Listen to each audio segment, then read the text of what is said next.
Hello there, my name's Stuart. I'm the Unrepentant Atheist, and I've decided to do this live stream. I haven't planned it at all.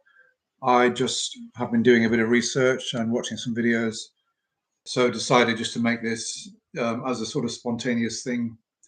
I guess that some of you may arrive and tune in, and I've spoken about these things before, either in my videos or now and again over the last several months. It's mainly this video is going to be on young Earth creationists, the abiogenesis denier, who is Dr. James Tour. So I'm going to be talking about him and talking about young Earth creationists in general and how amazingly motivated they are to spend time going around multitudes of websites, many atheist websites. I've seen the same names cropping up time and time again, and I wonder to what purpose, because I doubt very much whether they are really persuading many atheists that their young Earth creationist claims are actually true. So I've got nobody watching at the moment. So I'm hoping that somebody is going to tune in, and we can start to have some two-way discourse. But until then, because this will appear obviously as a video that can be watched, and I want to make some meaningful content. So let me just start by saying that about a year ago, I watched a video. There is a scientist called Dr. Cy Gart, spelt S-Y-E, and the surname is G-A-R-T-E. So he's a scientist, and he told his story, I think, on a channel called Capturing Christianity. Now, this particular channel, obviously, it speaks for itself, and it has a number of conversion stories on it. I've used material from there before, and I believe that Justin Brierley and various other Christians are running this channel. So it's quite a good resource for me as a sort of online atheist, activist, counter-apologist. I don't really call myself a counter-apologist too much, because I don't do too much in the way of actually countering apologists, say in debates, that kind of thing. So I don't really do that. And there are other people that do a better job of countering Christian apologetics better than I do. But what I like to do is evaluate what is going on out there in the counter apologetics world, and also putting the magnifying glass on particularly those who are claiming that they were atheists and have now converted to Christianity, just to find out what their reasons are. And a lot of the time I'm finding out that they weren't really kind of, I don't know, I would say they weren't really an atheist like I'm an atheist. I don't want to use a no true Scotsman fallacy, but I consider myself primarily to be a skeptic, somebody who questions all claims, or at least is ready to question any claim and ready to question any belief that I hold honestly. And in particular, I'm interested in claims which appeal to the supernatural. So not just the supernatural, but the extraordinary. For example, I'm a big skeptic on the claim that aliens have visited the Earth. I don't believe that they have. I don't believe there's any good evidence that they have. So that's obviously not a supernatural claim, but nevertheless, it's an extraordinary claim, and it would require for me extraordinary evidence, not just the kind of video evidence that we've seen, which could easily be faked. And obviously, testimonial evidence doesn't really count for anything without actual physical evidence. So consequently, I don't believe in that. I don't believe that aliens have visited the planet. I know that lots of people do believe that they have. There are people who believe that aliens not only visited the planet, but helped human beings with all the technology they've got at the moment, and that all the major breakthroughs by Newton, etc. Newton, apparently, according to some people who believe in aliens, that Newton didn't actually invent calculus. No, he was helped by the aliens. They showed him how to do calculus, and consequently, we've got calculus all the other great discoveries have been provided to us by aliens. These are the kind of claims that I'm dealing with, not only online, but I'm dealing with this in my own life because, as I mentioned before, my best friend is a conspiracy theorist, and he believes that aliens have provided the human race with all of the major discoveries which have helped the human race, should we say, in the last 400 or 500 years.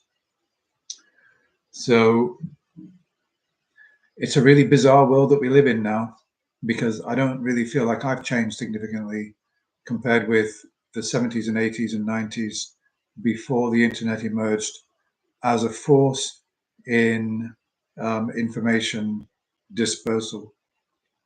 There was no internet really before the late 90s, so we very rarely heard people making these extraordinary claims.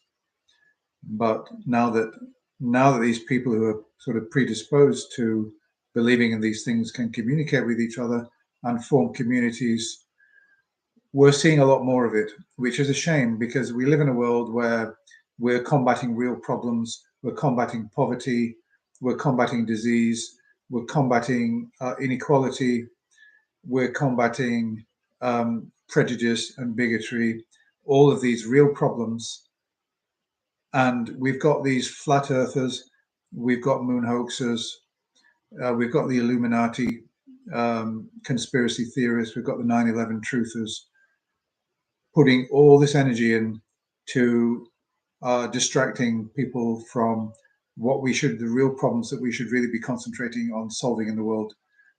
So it's unfortunate in that sense, and it's one of the reasons why I like to do what I do and try to be a voice for reason. I do believe that virtually all of the science that we've been presented with that's been rigorously demonstrated to be true, which has been through peer review and which is considered to be fact, is largely true. So I believe that the Earth is an oblate spheroid. I believe that the Americans went to the moon in 1969. I don't believe in chemtrails. And I believe that the world is pretty much as it's been presented to us by mainstream science. I don't buy into any kind of conspiracy thinking. If it was demonstrated to me that any of this was true, I would be amazed. And I haven't seen any evidence, really, any good evidence that any conspiratorial claims are really true. So, yeah, let me just move on then. So, yeah, with young Earth creationists, this really connects with the conspiracy theory thinking that I've been talking about in relation to other claims. But how many times have we heard young Earth creationists? How often have we heard them say that there is a conspiracy going on to suppress the Bible as a valid source of truth and scientific investigation and discoveries? How many times have we heard that from young Earth creationists? So they've got the same conspiracy mindset as the 9/11 truthers and the moon hoaxers, etc. But let's not divide them up, because the conspiracy people out there, from what I've seen, they all more or less buy into all of the conspiracies. My friend, he seems to believe in all of the conspiracies. You name it, he seems to believe in it. I can't find a single conspiracy that he actually doesn't believe in. It's really very, very hard to account for, because I personally knew him as a reasonable person most of his life, and he has completely turned that upside down, unfortunately. But anyway, that's my problem. But nevertheless, there is a lot of conspiracy thinking out there, and we find it in religion too. We find it not only in young Earth creationists, but we find it in mainstream, shall we say, modern Christianity. In Britain, for example, I've noticed that some of the sermons I've listened to, some of the Christian services I've been to, there is a sense in the sermons that there's more to the decline of Christianity than merely that religion is becoming less attractive and less viable and less plausible to people. that there is like a conspiracy going on, um, not a, not a sort of conscious conspiracy in the sense that people are sitting around a table and making decisions, but there is some sort of conspiratorial thinking creeping into mainstream Christianity that there is an agenda to steer people away from religion. And this is why they're getting desperate. And as I mentioned before in one of my videos, that the flock is being mobilized to get out there and spread the word of Jesus. That's how desperate they're getting. I don't think it will work because people are very busy and they're passive Christians. They're not evangelists. They go along, they enjoy the community, they enjoy this idea that Jesus is this wise, loving man who said, "Love thy neighbor." And to them, really, that's what Christianity is. So to go and tell those people to spread the message of Jesus and become fishers of men, I don't really see it happening. So yeah, let me come back to young earth creationists. So I did this video on Gart about a year ago on capturing Christianity. And his point was that Gart said he'd been an atheist and he went to college and he started to feel uneasy when he began to study the science, and he realized that there was more to nature than met the eye, and that there was something implausible about life emerging from non-life. And the more he looked into it, the more he realized this could not possibly be true. At the same time, he was having a kind of spiritual crisis, and there were Christians around him. He saw that, and he felt that he was closer to them than to other people.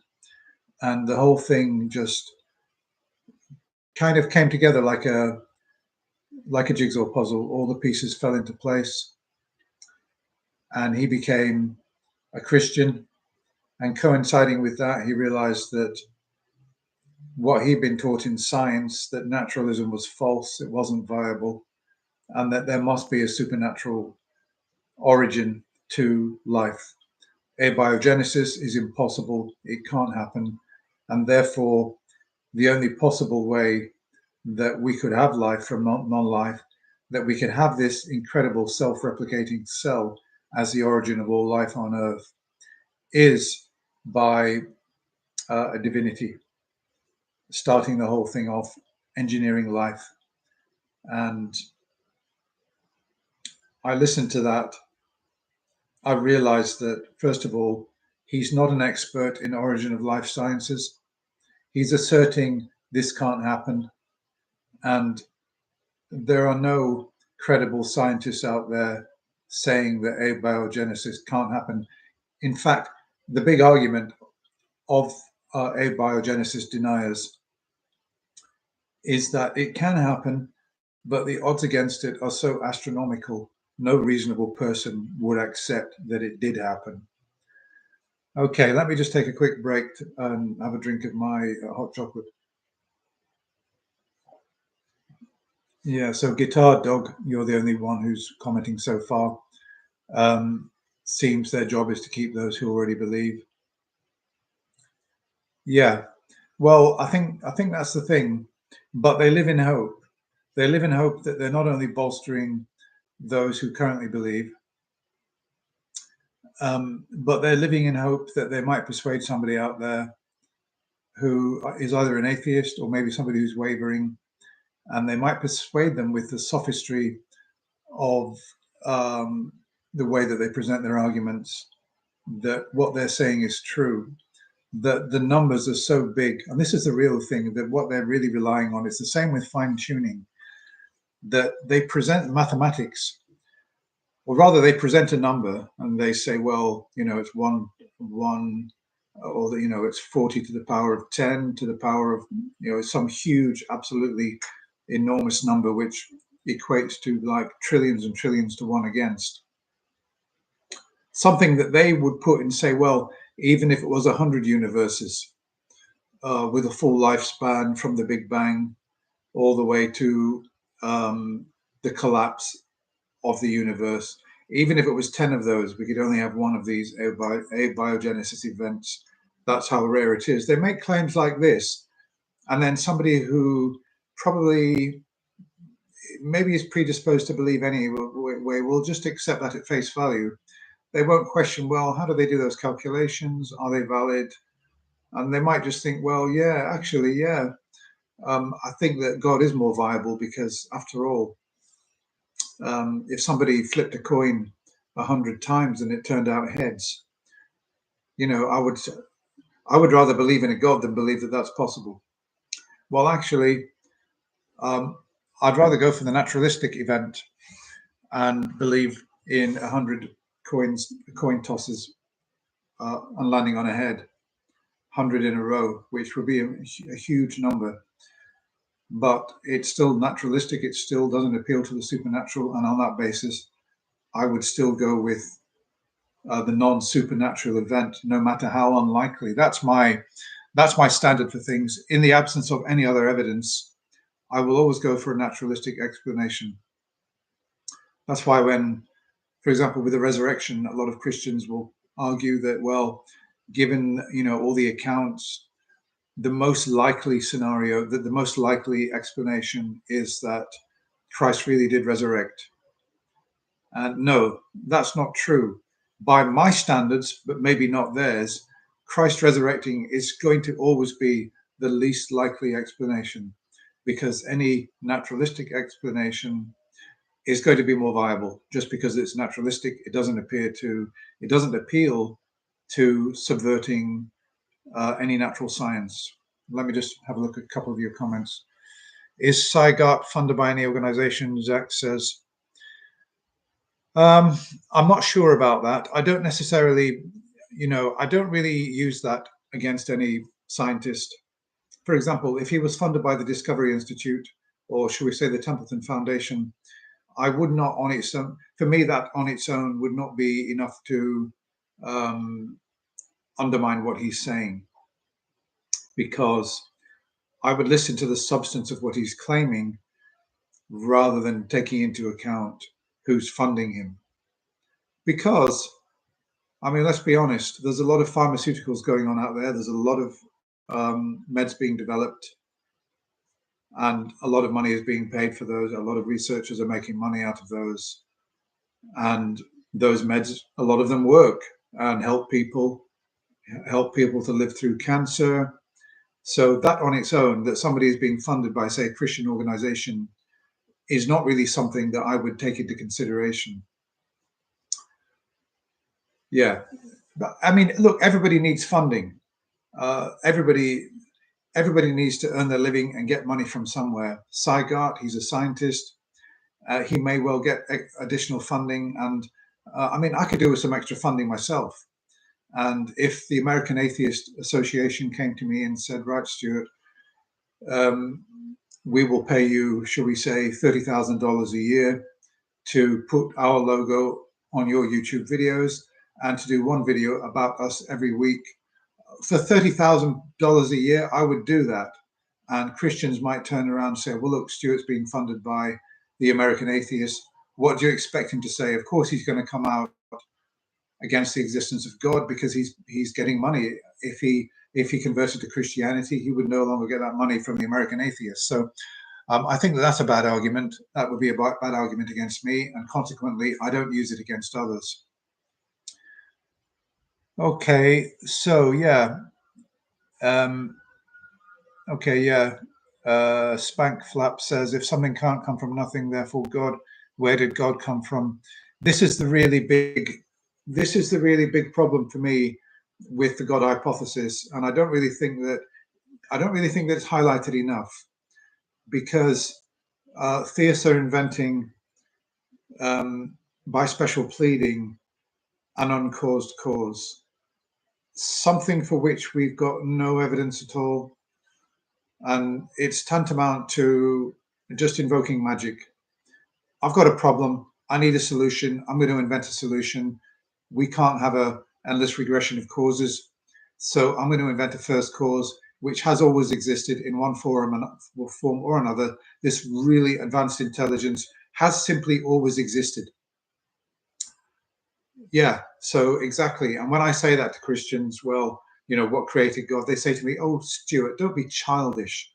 Stop it with your childish questions." That's what they'll say to me. And children ask that question as well. I've heard children ask, if you say, well, God exists, God created everything. And then they'll say naturally, as I think I said when I was a child, well, what created God? And then the answer is, well, nobody, he's just always been there. And if an advanced intelligence has always been there, then surely it's probably more plausible to say that um, something has always been there, but not an advanced intelligence. As far as I know, the universe or whatever precluded it, came before it, was not an advanced intelligence. It was just either matter or energy, which didn't have any developed consciousness or anything complex about it. It was really rather simple. It's more plausible to me, and that everything just came about through natural causation, than that there was this advanced intelligence which has always existed. To me, that makes no sense, but I have to admit that for a lot of Christians and theists, it makes sense. That's the gulf between me and them. It doesn't make sense to me, it makes sense to them.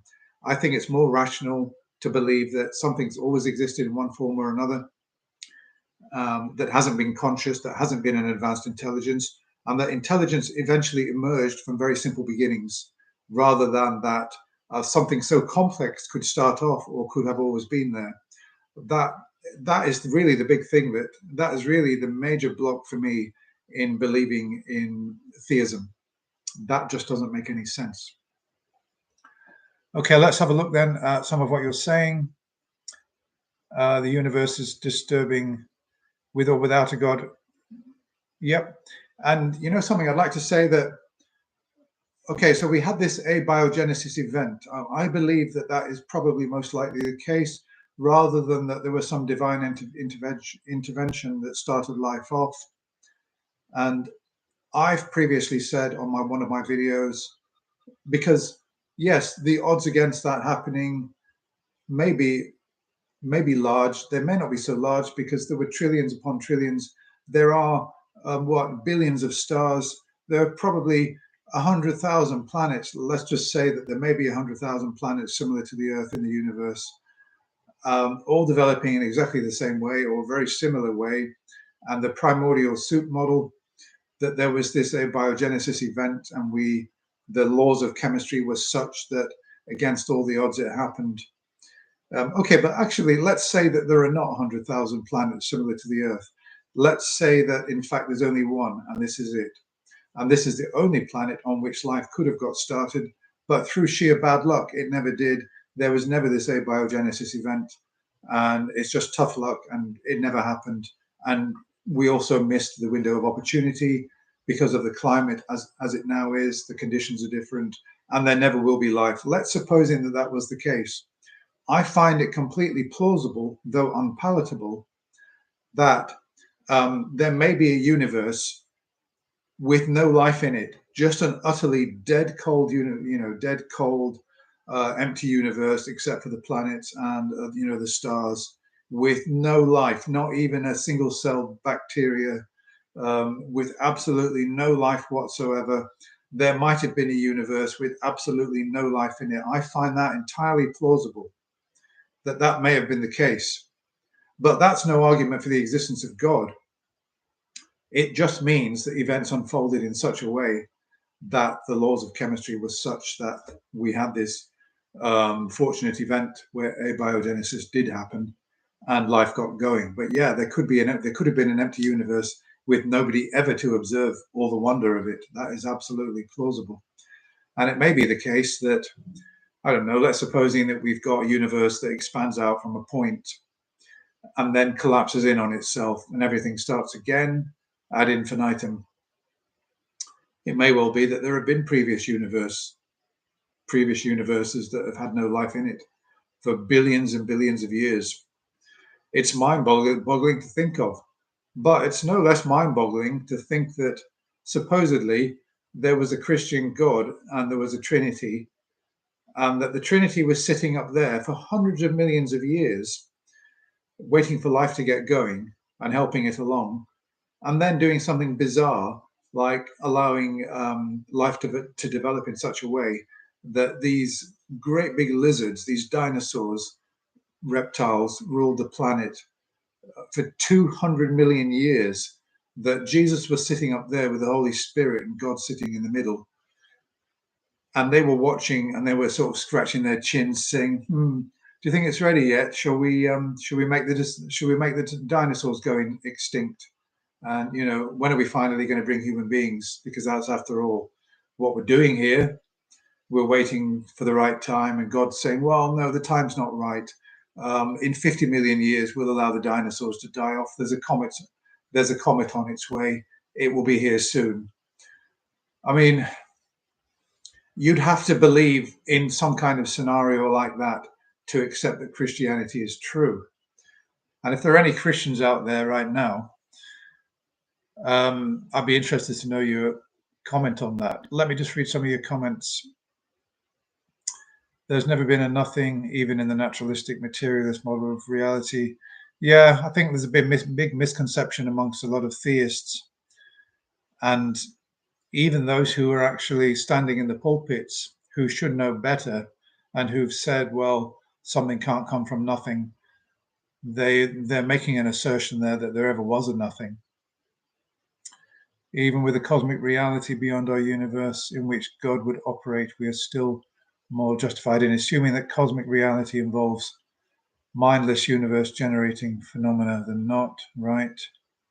I always thought the anthropic principle was one of the strongest arguments, but when you explain that to people, in my experience, most just look at you gone out. Life got started just 500 million years of Earth age. I would bet nearly anything that life exists elsewhere. Yeah, well, me too. I would. I wouldn't bet almost anything, but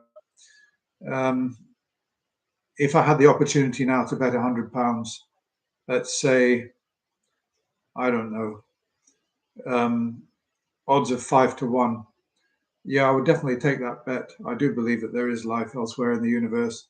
It may well be the case that it's just bacteria.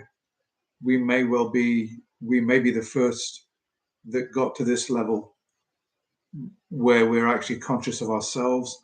We've got an awareness of ourselves, and we can ask these questions and try to figure out where the hell we came from.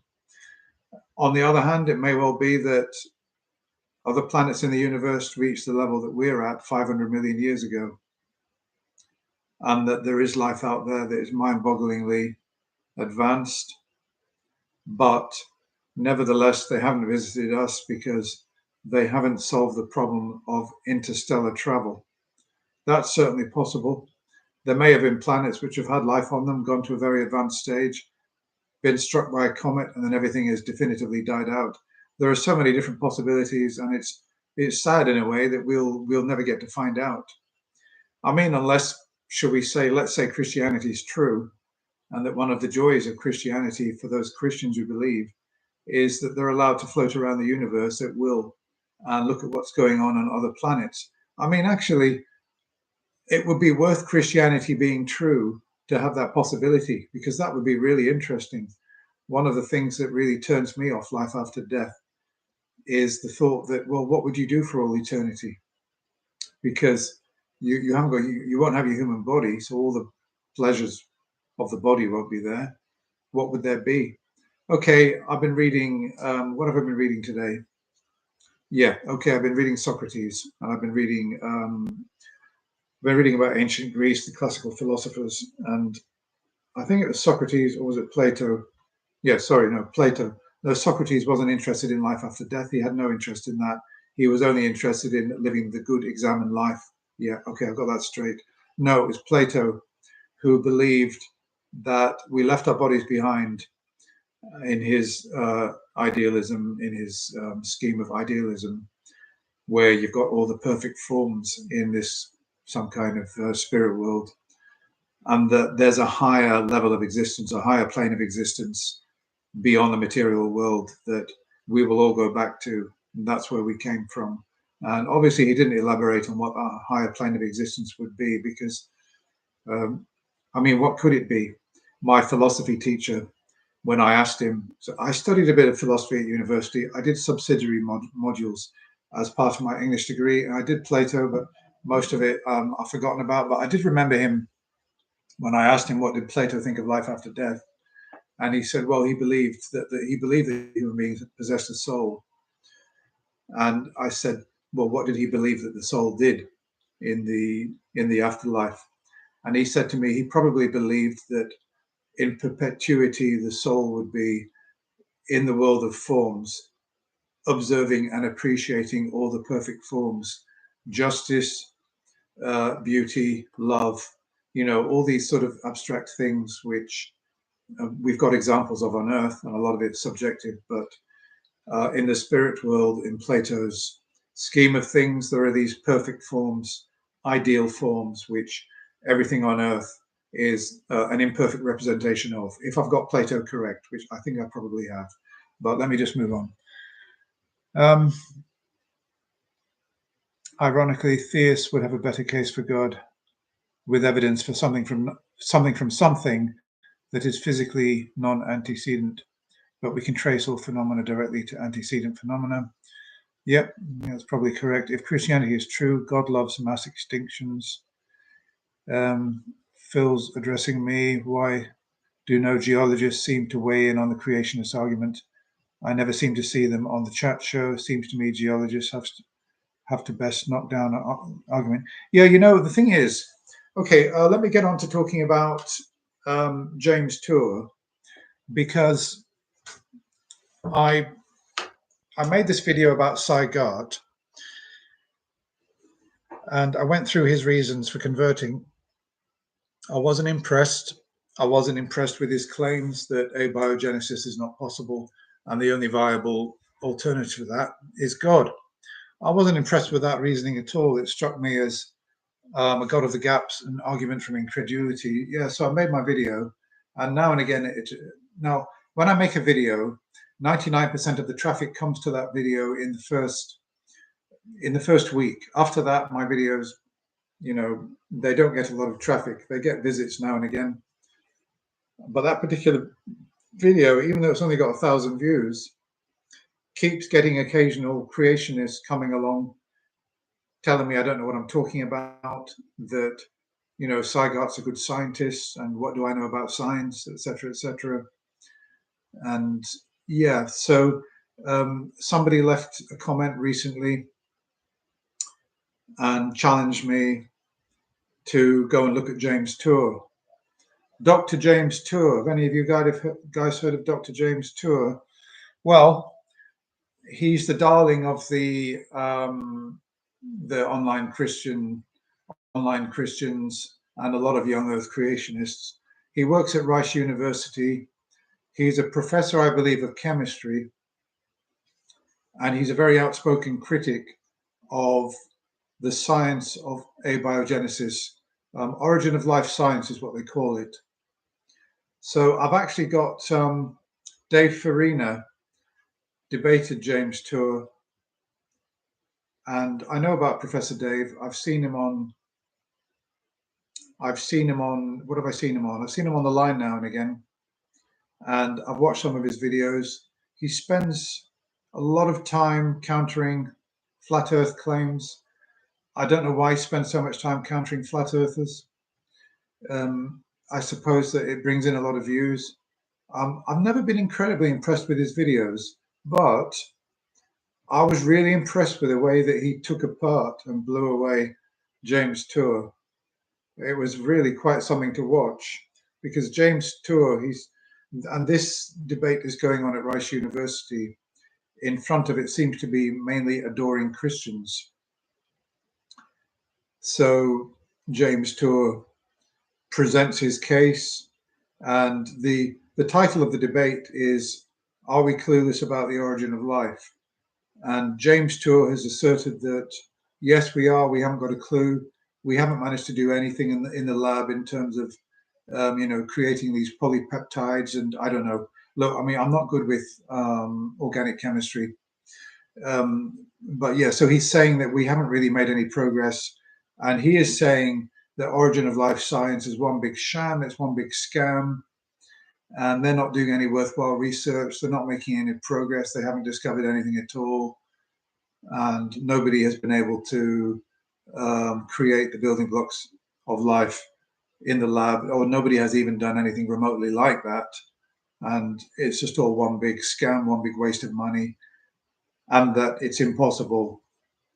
Or well, not that it's impossible, but the odds against it are so monumentally high that it's very, very so hard to believe that you might as well just say that God did it, right? Okay, so I've got a little clip here on my mobile phone. I can't play it on my laptop because of, I don't know, for technological reasons. I've got another I've got another laptop here, but I think that if I play, I'm just going to play a clip so that you can hear how this guy sounds and how Dave sounds. But I thought that Professor Dave Farina was brilliant. I was actually staggered at the way that he presented, because James Tour started off, showing, well, I mean, bravo, James Tour. You can draw a complex diagram of, I don't know, a molecule. Really impressive. I suppose if I spent a week training myself, I could also replicate that. And, all the Christians are going, yay, look at that. He can draw a molecule. Wow. Oh, my God, this guy knows what he's talking about.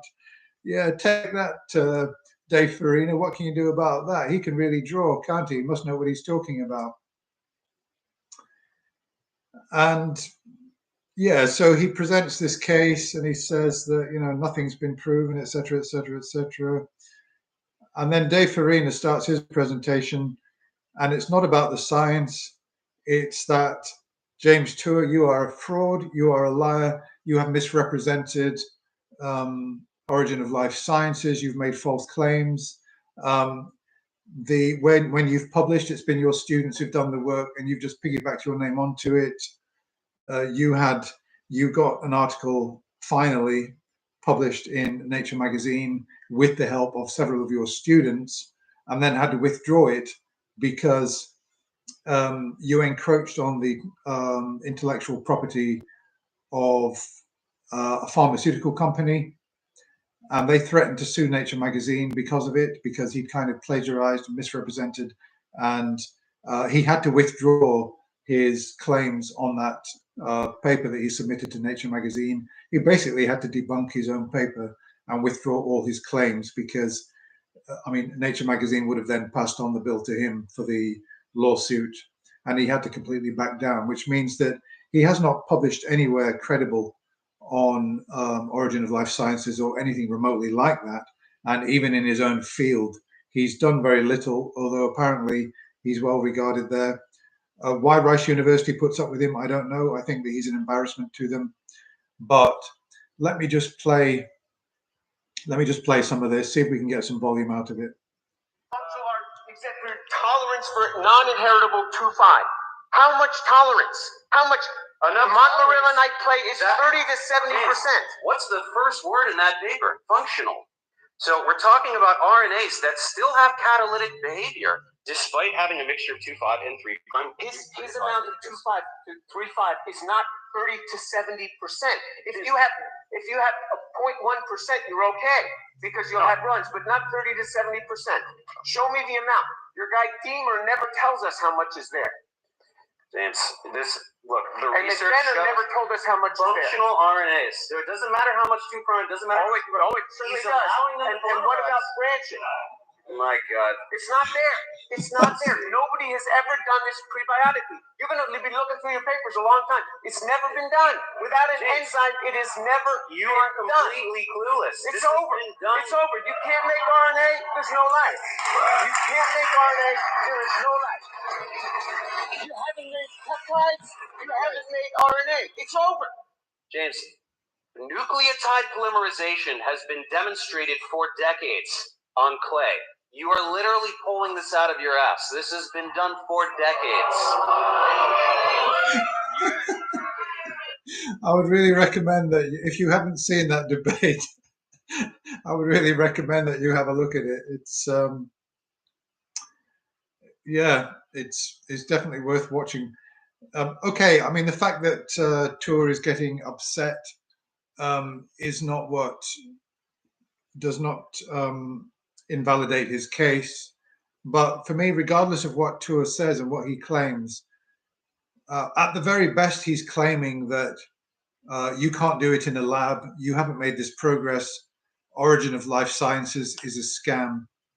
And even if all that is true, it only amounts to what Richard Dawkins admitted when asked by Piers Morgan, how did life start?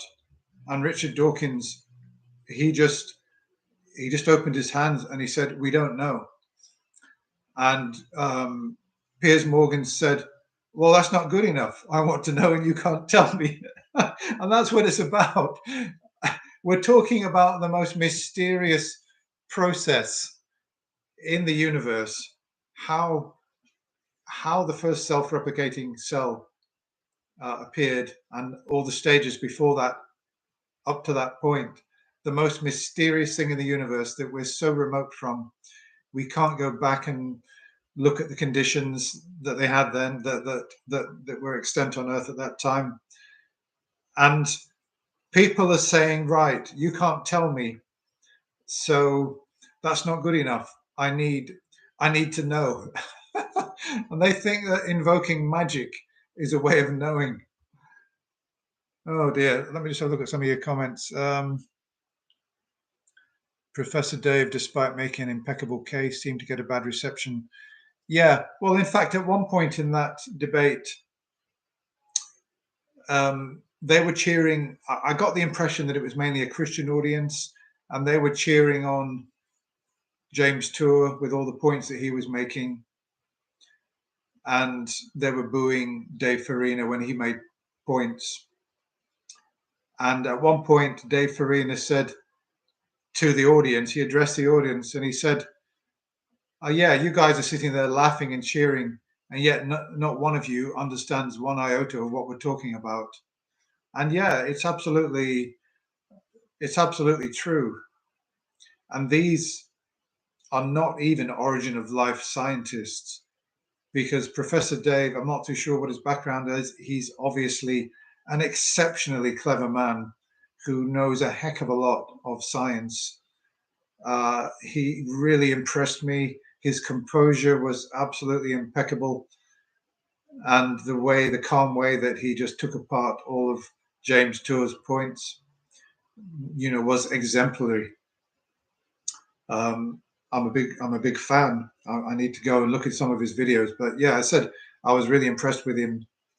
I was not impressed with James Tour, not so much because of his behavior, but because I just thought that he was just invoking a God of the Gaps argument, and that he hadn't really done his research. Because, as Dave said, you don't understand this. They've been doing this for decades, and you're denying that they've done it, etc., etc. I've got all the papers here. You haven't read through them, and I think that James Tours just realizes that he's got a lot of Christians out there on his side, and he's got no regard for the truth. But his mission is to keep people Christian and gather more to the flock, and that he's prepared to do what he's doing in bad faith in order to bolster Christianity. That's honestly what I think. I don't often accuse people of being dishonest. Like, I really do think a lot of flat earthers are just deluded, but honestly believe that the earth is flat, but they've not properly assessed the arguments and evidence. And I do believe that a lot of Christians honestly believe in Jesus.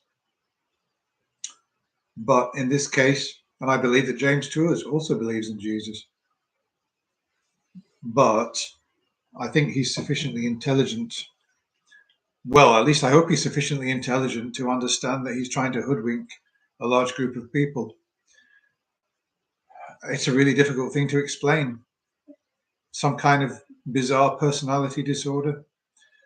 Because there are narcissists who will argue for a point knowing that it's wrong, or they've deluded themselves into believing that it's true, but somewhere deep down inside there's a voice saying, no, this is wrong.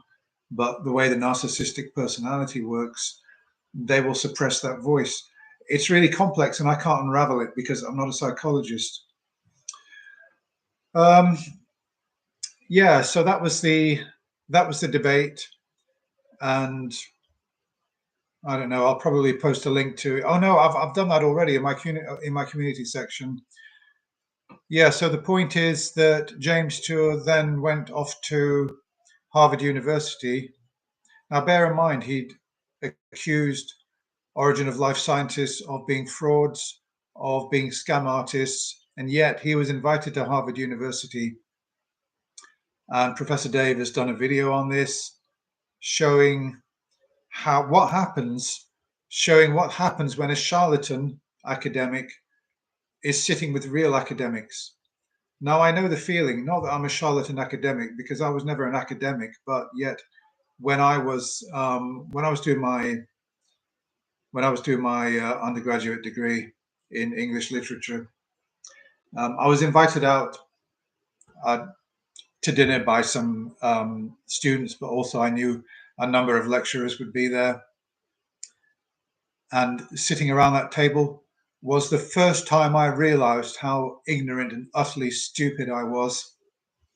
Because when you're sitting with people who really know their stuff, I mean, lecturers who've published in actual peer-reviewed journals, and you're just an undergraduate, you can't take part in the conversation. I mean, you just can't, unless you're an exceptional student, which I wasn't. You just don't know enough. The range of reference that they're using, all the allusions, and where they're going with the conversation, it was just too advanced for me to deal with, and I just had to sit there and listen. I felt like a complete fool. And this is how it looked with James Tour, sitting with real academics around a table having dinner. They were all laughing and joking, making really sophisticated points, using a impressive range of reference, and I mean, they were really genuinely very intelligent, highly intelligent people who really know their stuff. And poor old James was just sat there completely silent for ages and ages, until one of them eventually draws him into the conversation, and they know what his agenda is, and then they started asking him, and far from being arrogant and saying, oh well, you're all scam artists and everything, he was paying them maximum respect. And I mean, he actually said, which was really embarrassing, because I think one of them asked straight out, are you motivated by your affiliation to Christianity and your interest in Christianity? And he said, well, it's true that I believe that Jesus Christ is the salvation. I live my life by the Bible. I believe in the Bible. I believe in Adam and Eve. And I just found that so embarrassing to watch, that, an academic, a full-blown academic teaching at a university, albeit I understand something like number 140 in the USA, but that doesn't really matter. They're all good universities. To get to lectureship level, you've got to be pretty good. And I'm sure that for what he does, he is probably pretty good. He's probably a good chemist, but he's not an Origin of Life scientist. And I believe that he's motivated to argue the way he does by his interest in promoting his brand of Christianity, which I think is New Earth Creationism. Sorry, Young Earth Creation, YEC, I think that they abbreviate it to. So it was really embarrassing to hear him say that. And I couldn't help but notice that a lot of those academics were kind of smirking. They were trying not to. They were doing their best not to humiliate him. But somebody asked earlier, can't remember who it was, why don't we see geologists weighing in on flat Earth? Why don't we see geologists weighing in on young Earth creationism? Well, I can tell you what the answer to that is, because it's not worth their while. It's not worth their time to take these clowns seriously. They've got better things to do. They've got real research to do. And it's only idiots like me who spend time trawling through their claims and debunking their claims. I mean, people like me, I'm not an academic. I'm just a kind of hobbyist, atheist and skeptic. Yeah, so real academics, real geologists, they haven't got time to deal with that nonsense. They really haven't. That's why you never see them, You never really see like geologist debunks young Earth or that kind of thing. It just really doesn't happen because they've got better things to do. This is just like a freak show that they occasionally look at and have a bit of a snigger. They just don't take it seriously, and it doesn't bother them, and it shouldn't bother them either. I mean, look, it comes back to conspiracy theorists. Here is a really bizarre thing. I told you that my best friend is a conspiracy theorist, right? He believes that there's a dome overarching the Earth. He doesn't believe that any space vehicles have ever penetrated that dome, and he doesn't believe it's possible.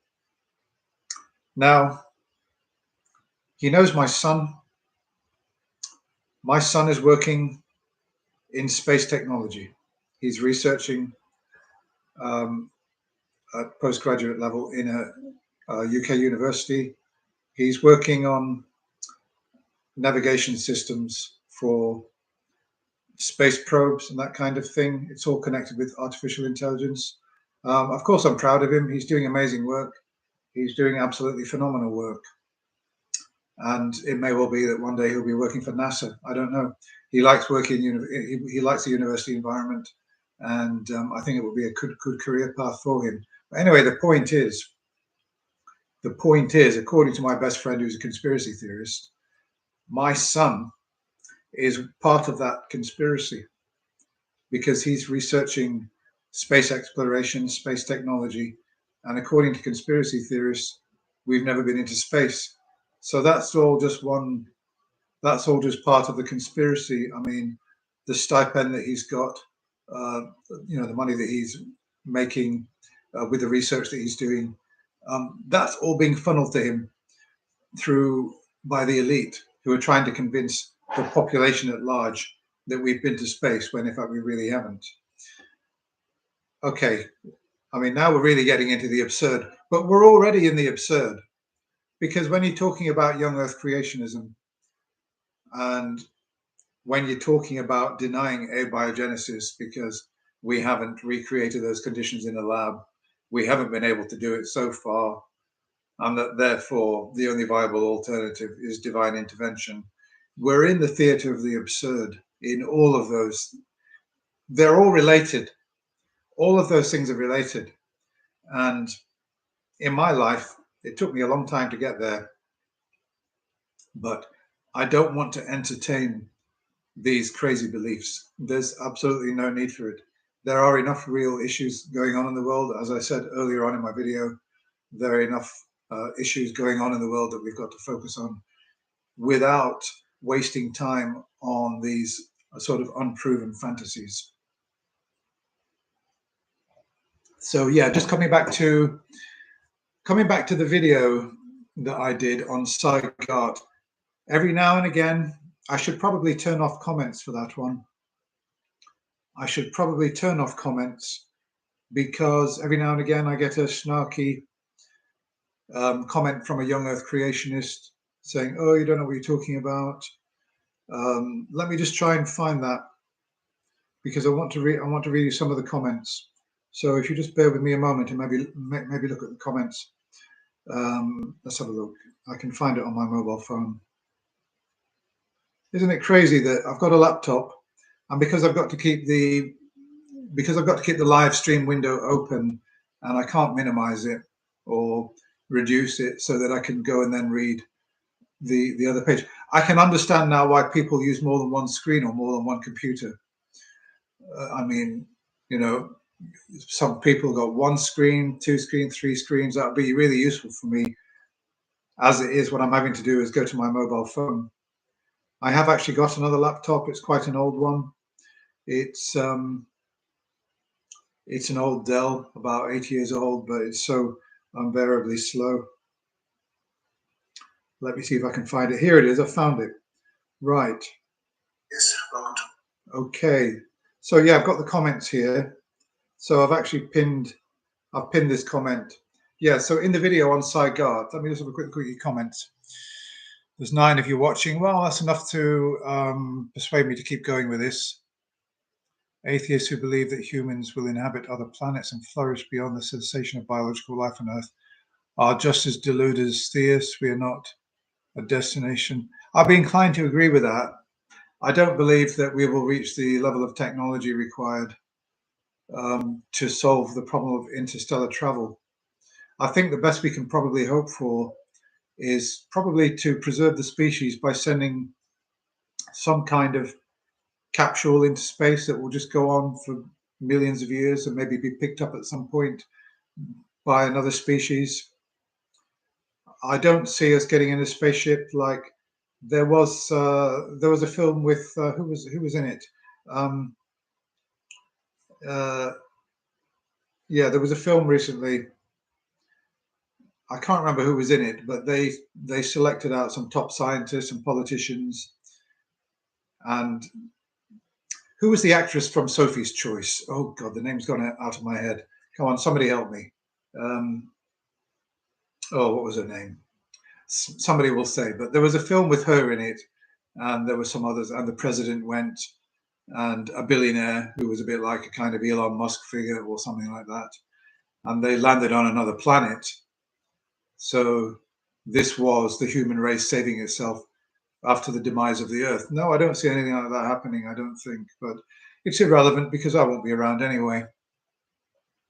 So let me just see some of your other comments. It really makes you wonder about your own life goals. Is there anything in my life that I just pursue regardless of the clear reason that it's in front of me? Mike Wagner's here. Mike Wagner. Yep. I guess that you'll be sending us. You'll be sending the blessings of Jesus to us, I guess. So I look forward to those. Phil Garrett. The other signs that I feel is unrepresented in these YouTube chat shows is psychology. There are so many ways that psychology explains religious belief. Not. Yeah, that's true. But, you know, the thing is, it's a bit like people with personality disorder. Say you've got a BPD, you're a borderline personality disorder. You won't necessarily acknowledge it and then go to these psychology videos on what makes a borderline personality disorder, what are the signs and how to treat it. You won't do that because you don't believe you've got a personality disorder. And people who believe in the existence of God and who are Christians, they don't believe they've got any problem. So why would they go to, psychology channels? If you're married to somebody who's a borderline personality disorder, oh yeah, you'll go and look at those videos then, believe me. Okay. So let me just say, all right, I'm going to read out this post. So we've got this user, his name is Tax Evasion. That's a promising kind of, that's a good recommendation for him, isn't it? He calls himself Tax Evasion.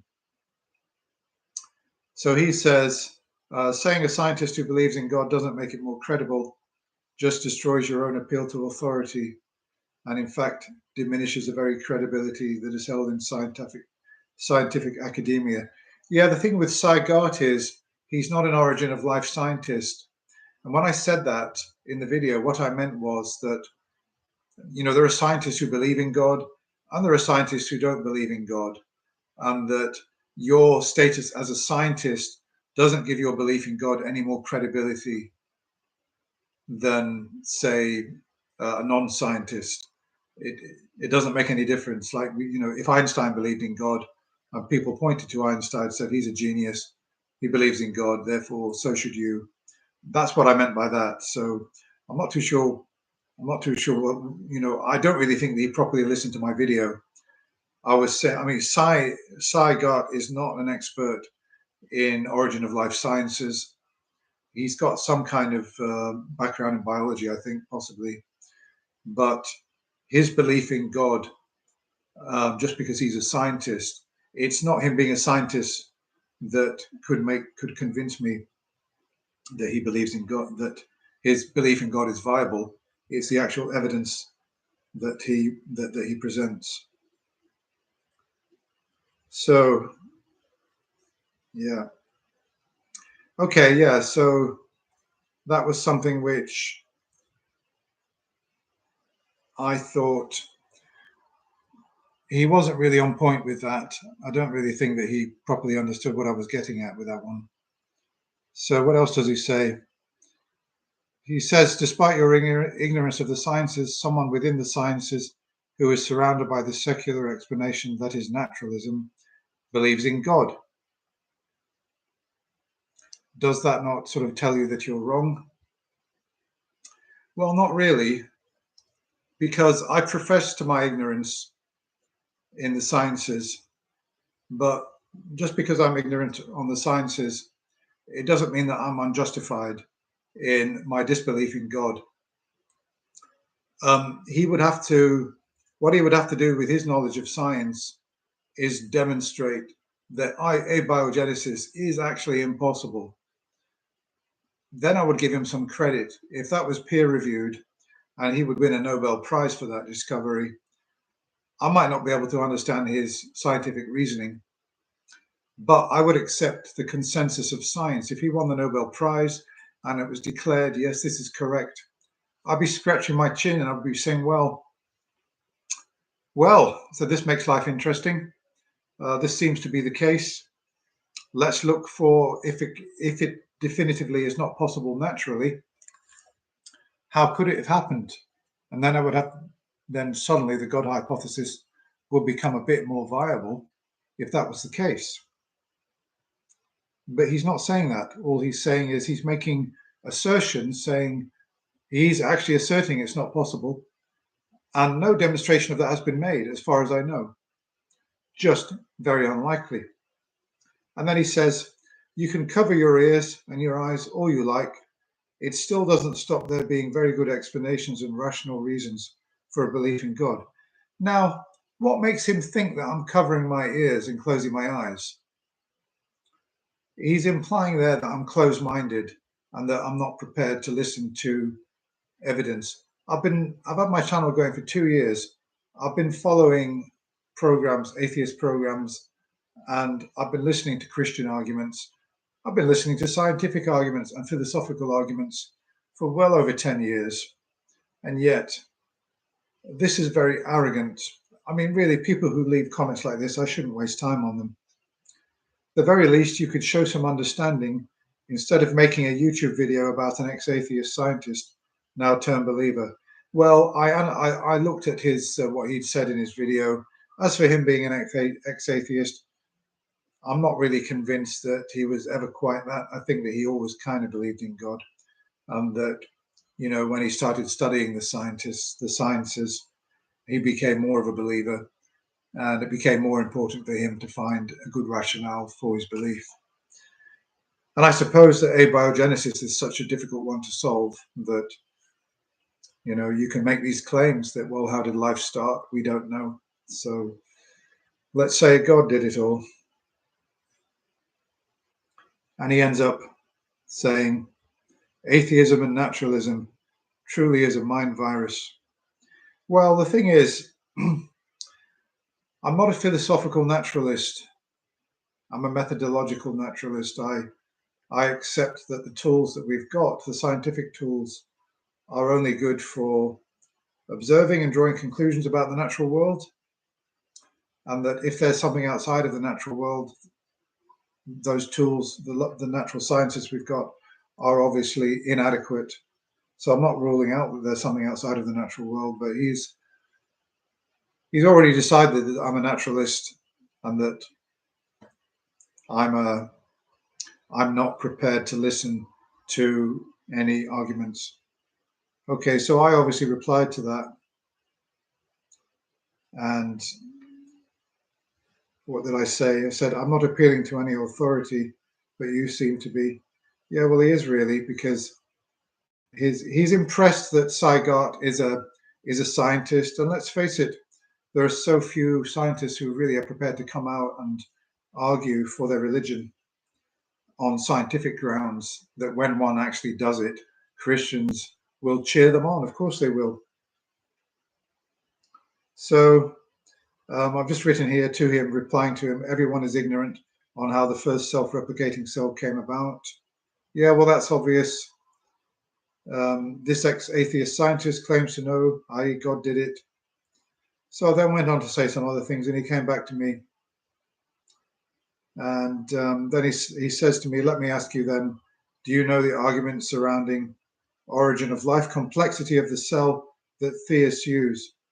Well, of course, I'm familiar with the fact that there are some that will argue that life couldn't have come about by purely naturalistic means because the complexity of the cell, even in its simplest formulation, was such that it couldn't have come about. The claim is that it couldn't have come about by purely natural means.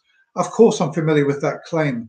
I don't have to understand all the science that goes behind that. I can't be expected to spend years studying biology and microbiology, organic chemistry, and everything in order to understand detail by detail all of the arguments. But I roughly understand what the argument is, that the chances against it are so great that it's highly unlikely that it could have happened that way. I understand that much. Of course I do. But if he's suggesting that I should go out and spend a couple of years researching, then no, of course I'm not going to do that. And I don't think it's necessary to do that. And I don't think that he has done that either. Okay, he then goes on to say, I read the Bible and journeyed through apologetics to finally see how it holds up. I read the Bible and journeyed through apologetics. Okay, I then made my own way through various philosophical arguments and felt they weren't terribly conclusive, but they were attractive and tipped the scales. I then looked at the sciences for an answer. Okay, so you can read into what he's saying there. Look, I mean, we don't know the truth about this guy, but let's take him at face value. So he went through the Bible, he read the Bible, he was convinced by the philosophical arguments. He said they tipped the scales in favor of effectively the existence of God. So you're already setting yourself up there for a tainted investigation into origin of life science at a layman's level, shall we say. I then looked at the sciences for an answer. I figured it would truly be the ultimate deciding factor in all of this because the evidence either proves or disproves. Well, actually, no. Now that's his mistake. I'm sure that you guys, you've been watching Matt Dillahunty and others for years, and you know that it's not an either or thing, that something is either disproven or it's proven. There's such a thing as, like in the Scottish Court of Law, not proven. It doesn't mean that the person is innocent, and obviously it doesn't mean they're guilty. It just means it's not proven. There is insufficient evidence to draw a conclusion. And you can do that with science, with a scientific question like abiogenesis. You can do that. He's demonstrating his bias already. He's gone in with this false dichotomy. Either the evidence will prove it or it will disprove it. That's a fallacy. That is an absolute fallacy. Okay, so what else does he says? Okay, the infinite chance of adding up the numbers to create a probability is so unfathomably absurd that it makes Borel's law look completely plausible. And then he starts talking about chicken egg problem. And really, he's just he's appealing to the law of large numbers. I don't know where he got his calculations from, but I'm sure it wasn't from a secular scientist. And then he says, what truly blew my socks off is DNA and its constituents like polymerase-related enzymes, RNA, the ribosome, and molecule machines, and the fact that DNA is a code. Not just analogous, but it is a code. Well, I mean, that's debatable. As far as I understand, DNA is like a kind of biological set of instructions to which is like a blueprint for the organism on how to develop, how to shape itself, and all the constituents, which has, as far as we know, there are naturalistic explanations for where DNA came from. So, I mean, look, I don't have the credentials, and I don't have the knowledge to do an in-depth critique of what this guy is saying. but he's putting it almost in such a way that if I can't come back and debunk what he's saying, then his argument stands true.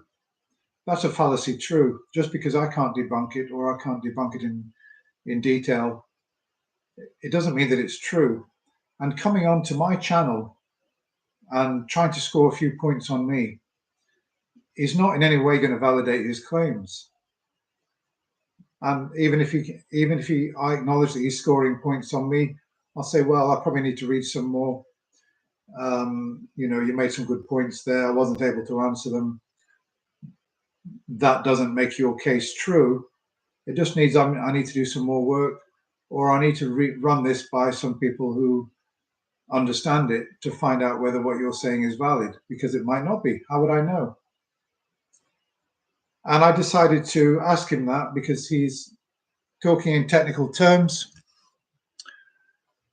He's talking in technical terms, and I asked him, "What are your credentials? Are you a doctor of any science?" Because if he is, I know people that can look at what he's saying.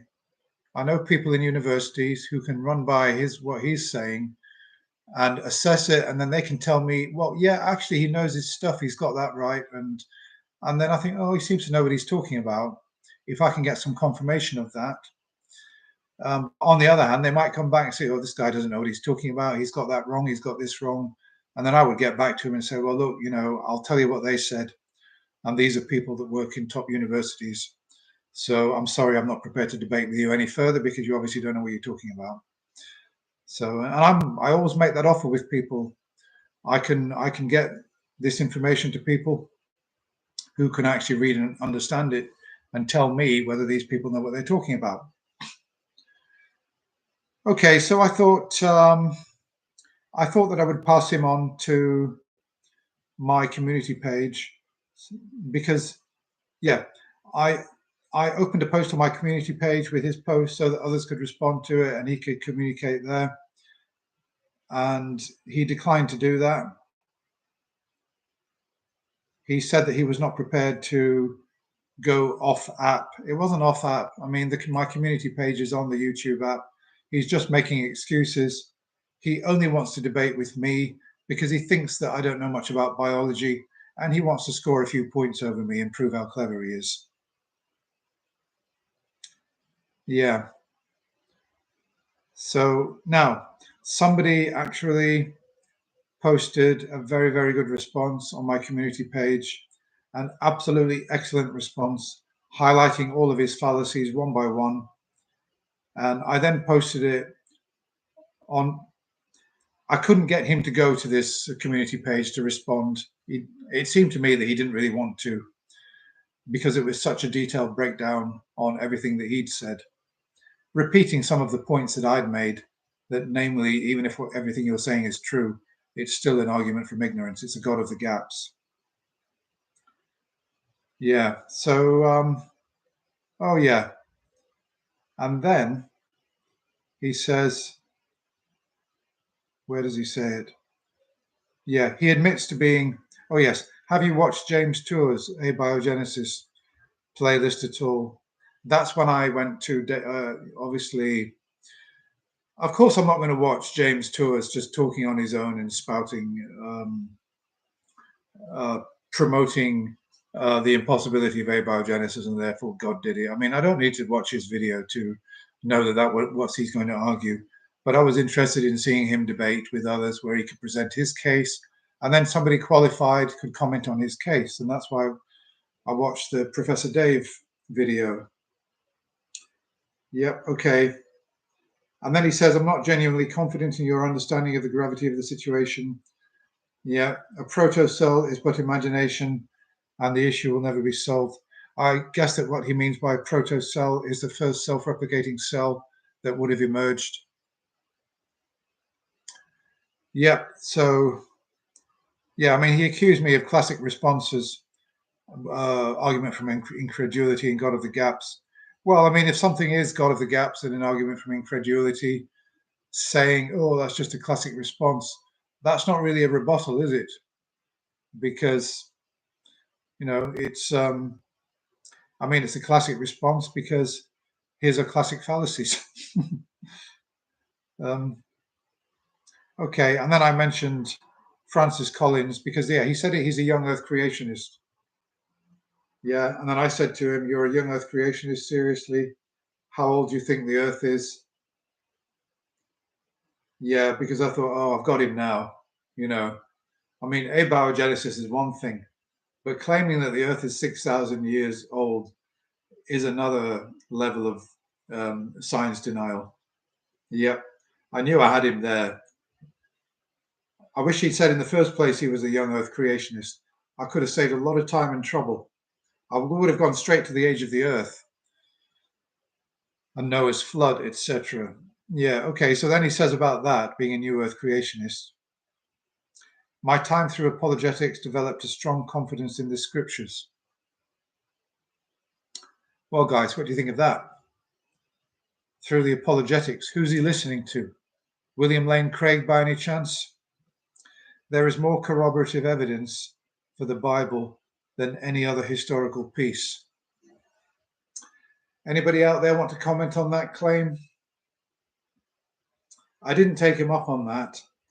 I know that there's a lot in the Bible that we can corroborate. Yeah. You know, like Jerusalem is an actual city. Babylon was a real place. You know, there are many, many things in the Bible which are true. There are only a small number of things in the whole Bible, Old and New Testament, that I've got issues with. So I don't know, maybe he's right about that. But what you won't be able to corroborate, I don't think you will, is the resurrection, the Immaculate Conception, the miracles, the parting of the Red Sea, Adam and Eve, Noah's flood, and the claim that God made the earth, the heavens and the earth in 6 days and rested on the seventh day. I don't know how you're going to corroborate that. The thing is, I was running out of time with him. I didn't really have time to take him up on any of these. But I thought, you know, once he's come out as a young earth creationist, really my work's done now. I don't really need to say anything else to him. People bring out their contrarian hats. So he says, in terms of theology, there is nothing more put together with as much wisdom and guidance than the New Testament. So let me just see what some of you guys think of some of this. I don't know if you're still following me. Why do you think theists don't generally use the term the God hypothesis? Yeah, well, they don't use the term the God hypothesis because to them it's not a hypothesis. If they've got faith in God, if they've got faith in God, then for them it's a reality. So they don't use the term the God hypothesis. It makes it sound like a kind of obscure, sort of esoteric philosophical claim, which has not been confirmed, and that's not how they like to consider it. Yeah, in fact, I never really hear theists using the term the God hypothesis, and actually not that many atheists use it either, but I like the phrase. And you say, why can't theists understand that the origin of the universe is outside of their sphere of investigation? Because people don't like to be ignorant. That's why. People don't like not knowing. And I must admit, not every day, but every week, it blows my mind that I'm an actual living being, and that I've got awareness, I've got thoughts and feelings, and that apparently there are other people similar to me, and that I live on a planet in a vast universe. I mean, it blows my mind, and I'm in awe of that fact. Now, for some people, being in awe of that fact is not an end in itself. To me, it's an end in itself. I don't need to add anything to it. But there are people who need to add something to it. And what they add to it is something outside of space and time, nevertheless, something which to them is very much there and with them, and which they can thank for the fact that they've got existence and that they've got life. and their appreciation of all of this. I mean, if there was something out there which existed for me to give my appreciation to, then I would do that. But I just don't think there's anything out there to give my appreciation to. That's the whole point. Okay, so what happened then? Let me just see, what else have you said? Classic debate technique. They will throw you a lot of academic speak, claiming you don't understand.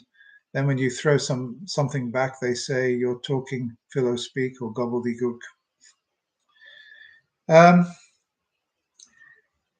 That's the thing, you see. I don't understand why. I mean, I don't understand why they use these strategies, because if they're a fan of the truth and they're interested in the truth, then I don't see why they would play these games and just try to score points. Like it's like we're fencing and they're trying to get more touches than I've got. Like, oh, touche, touche. I don't really see why it's important for them to make me look like a fool and then run away. I don't really know what they get out of that. They want to make atheists look stupid. I mean, look, I'm happy to look stupid all day long. I'm happy to make a clown out of myself, make a fool out of myself. I'm happy to admit I'm wrong. I'm happy to admit that I've been inconsistent. I'm happy to admit I've occasionally been engaged in fallacies and all of those things. And Christians can score points on me all day long and they can win. But one thing that they've not won at yet is convincing me that their God or any God exists. So no matter how many fallacies they think I'm engaged in, that doesn't validate their claim that a God exists. So I don't know why they come on and do it. I guess that they must get some kind of satisfaction out of trying to make an atheist look foolish and then run away and say, I mean, look, if a God exists, for you Christians out there, if any Christians are listening, do you think that Jesus wants you to go onto atheist channels and make a few snarky comments to an atheist, say, oh, you're not consistent, you're flipping and flopping, oh, you're engaged in fallacies, you don't know what you're talking about, you should go back to kindergarten? Do you really think that that's how Jesus wants you to behave? That is really the best way to get a new convert? I think that before Christians go out there and try to evangelize and convert, they should really think about, if there is a Jesus, how would that Jesus want them to present themselves? Like a kind of spoiled, self-entitled schoolground bully, or maybe like somebody with a bit of real knowledge and wisdom? Because, wise, knowledgeable people, they don't talk like that. They talk actually like Professor Dave. They don't talk like James Tour, although I'm not saying that James Tour is wrong because of the way that he talks, but he doesn't really inspire confidence because of the way that he presents himself. And I would concede, for example, that a lot of the time Matt Dillahunty doesn't inspire confidence either, because people will just dismiss him as being an angry atheist. And, if that's atheism, then atheism's no good. Yeah, I know people will think like that.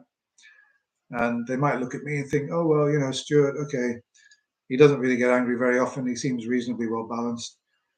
But I'm going to go with the worst example, not the best example. Okay. Yeah. Okay. Yeah. Debate technique. I'm not into point scoring. I never have been. I don't think that it's constructive. Here we are. Okay. So yeah, he wrote quite a long post there. Okay. So he talks about God created the earth in 7 days, and he says this. So when the Bible says God created the heaven and the earth, and what follows suit is the portrayal of a 7-day week, which has theological importance too, I believe that the earth is 6,000 years old. Maybe I am wrong on that. There are old earth creationists, but I do not think that is biblical. Okay. Geology is such a well-advanced science. if you go and I've seen cross section of a cliff, you know, all the different layers, and geologists have explained how many hundreds of thousands of years it takes each layer to form. How anybody could say that the Earth is 6,000 years old or anywhere in that ballpark, just, it's hard to believe there are such people around, but there are flat earthers around, so it shouldn't really surprise you that there are young Earth creationists. Yeah. Okay, now this chap, he calls himself Deluded One. I would like to thank Deluded One. He probably won't hear that. I've thanked him already. He responded in great detail and really took apart his entire. What Deluded One says about James Tour is he calls him a vaunted creationist who dismissed origin of life research despite having no expertise whatsoever in the area. He has openly lied about how such research has made no progress whatsoever, all the while ignoring the many peer-reviewed papers published on the subject, even when they are quite literally shoved in his face. His arguments not only encompass the common fallacies of creationists, such low probability outcomes are impossible without external influence, ignorance on the subject and incredulity, but also biased based on his own field of expertise, because Tour finds it so difficult to create certain chemicals in his lab, he therefore regards any chance that such chemicals could have formed on their own in a natural setting. Hence, he opposes any notion that they could and did. That's the whole problem with his position, that even if I conceded everything to James Tour and said, yeah, okay, there's been no progress, I still wouldn't believe in a God. I would still just think, well, we've got to keep trying. We've got to keep searching through science. But the fact is, a hell of a lot of progress has been made in origin of life science. And when these people come and they make all these claims, it's all just simply, it's wrong. So I replied to Deluded One. It's funny that he calls himself Deluded One because, you know, I don't really think he is that. But I just said to him, thank you very much for posting your excellent responses. I don't think that the original poster has any intention of replying. Yeah, and he's already dismissed me as a closed-minded atheist. I will leave this discussion so that if future ID theists come onto my video and want to present the same case, they will see this has already been addressed.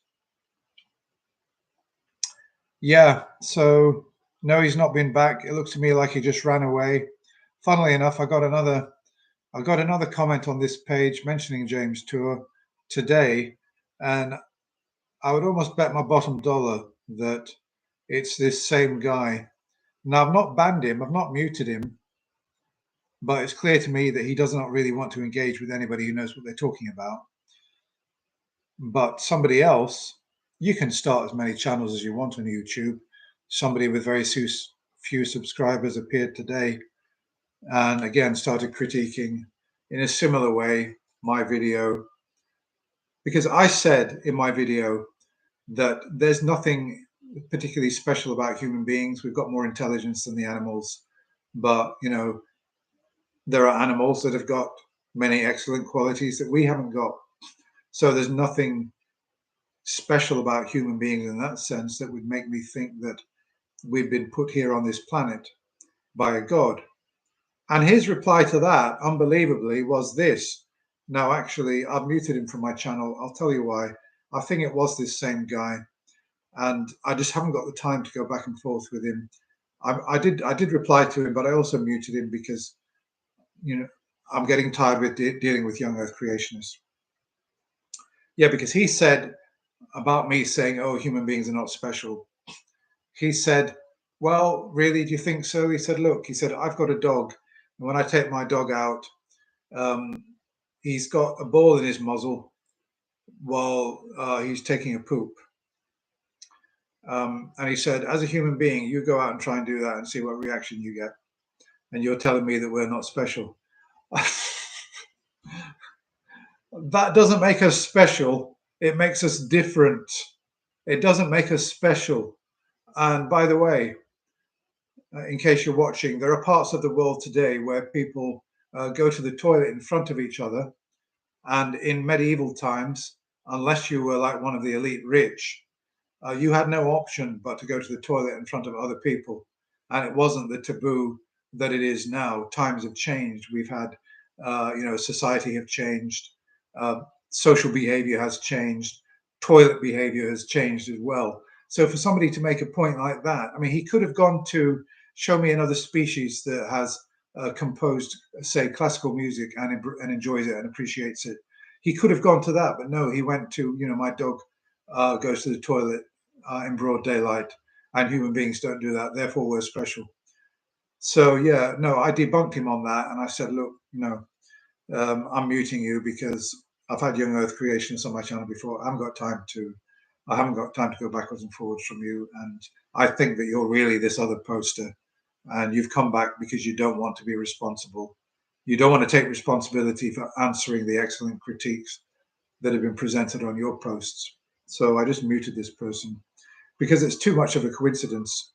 No, I won't say that. No, look, I'm not claiming that they are definitely the same person, and I won't say it's too much of a coincidence, but this video attracts like one comment every 4 or 5 months, and for 2 comments to come one day after the other, it did make me kind of suspect that it probably was him. Okay, so what else have we got? What kind of academic environment can you possibly work in where you ignore everything that you get sent on the journals, academic circles, etc.? Yeah, well, I can only imagine that James Tour is just sticking his head in the sand and just ignoring his conviction. Look, if he is a sociopath, if he's a narcissist, narcissists don't like being proven wrong. They don't like being challenged. They get very, very upset. They've got an inflated image. They've got an inflated self-image. They tend to overemphasize their achievements, and they virtually never back down. Even when they know they're wrong, they'll never back down. And they can get very, very upset if challenged strongly. They can get very upset and start shouting, as we heard James Tour shouting at Professor Dave. So this is what's happening. He's working in this field, and he's getting research which contradicts his theological beliefs. That's the thing. No, the research doesn't contradict his theological beliefs, but he's decided that for him, part of his theology is that God created every living cell, and that abiogenesis research is actually threatening that. He can't have it, and he won't be challenged on it. Consequently, you've seen how he behaves. Okay, so let me see. I think that's about it, really, in terms of talking about Young Earth Creationists. I mean, we've got other Young Earth Creationists. We've got Kent Hovind, of course. I don't know. I don't know why they don't take into account the science. I mean, why can't they select a brand of Christianity which accepts the scientific findings? For example, the Roman Catholic Church, to my surprise, accepts the theory of evolution. The Roman Catholic Church have put out a statement saying that science is not the business of the Roman Catholic Church, and it respects the findings of the scientific community and scientific research. Now, I disagree with the Roman Catholic Church on a lot of things, and I'm not convinced that they're a force for good in the world, but that statement is actually bang on the nail, and that's what any organization should be saying. Any religious organization should be saying, our business is not science, it's theology. We respect the science, and we have our faith, and that's all there is to it. And as many Christians have said, that their faith can accommodate scientific findings. We're finding out more about how God operated, that once abiogenesis is cracked, once they've cracked it, Christians could just turn around and say, Isn't it amazing how God works? They could say that, and they don't then have to contradict the science and make fools out of themselves. They don't have to do that, but no. And that's because there are people who believe that the Holy Bible is the Word of God, and they believe that unless they accept everything, then they shouldn't accept anything. Consequently, the time scales, the order in creation, Adam and Eve, Cain and Abel, Abraham, Moses, the parting of the Red Sea, it's all true. It's all true. The Immaculate Conception is true. Everything is true. You either accept everything or you accept nothing. And you know something? I can respect that if you've got a holy book, you want to take it literally, that's fine. I probably respect that position more than I respect Christians who insist that their book is not homophobic, that it's not misogynistic, that it's not obviously like Islam, a religion invented by men to rule over women. That's pretty obvious to me. I mean, it was obvious to me even before I read the excellent feminist Bible, shall I say, Sexual Politics by Kate Millett, which, you know, I almost became a feminist overnight when I read that, and there's a lot on religion in that book. I understand that feminism has moved on quite a bit since Kate Millett, but I would certainly recommend reading that particular book because there's a lot on religion and how religions were manipulated and invented by men basically to rule over women. And there are a lot of people around today that still don't understand that. Of course, I'm moving into new territory now, and I've been on talking for 1.5 hours already. But it doesn't take a fool to see the way that religions have ruled over women and how religions have suppressed women. And the most horrifying thing to me is seeing the way that women are living their lives in the Middle East, in Islamic countries. Because it's like the Middle Ages, it's like the Dark Ages, and I don't really see any way out for them. And if you think that there are girls who are going into Islamic schools, and instead of learning geography, instead of learning history, mathematics, instead of learning about their literature and critical thinking skills, what do you think they're doing in those schools, in those Islamic countries? They're memorizing the Quran and they're learning how to be good wives. That's what they're doing. That is the level of, I won't call it evil because it's got religious baggage, but that is the level of harm that is being done in the world at the moment as we speak. Look, it had a big impact on me when I read Rudyard Kipling. I've got a book of his short stories, and the first story in that book actually is set in India, and I believe that there's a Muslim family involved, either Muslim or Sikh. I'm not too sure, but at any rate, it is a religious family. And the narrator starts off saying that we should not mix cultures. And then that's the premise, or rather, that's the imperative. We should not mix cultures. And then this story is about a British man who is in India, and he's walking through the streets one night, and he's quite a handsome man dressed in, you know, the attire of an Englishman from the early 20th century, with sort of Panama hat and, you know, what have you, looking dapper and handsome. And a window opens, and a pretty young female looks out. And just to cut long story short, he starts visiting her night by night. Yeah. And it turns out that she's a widow. She's only 19 years old. Her husband died somehow. I don't know how.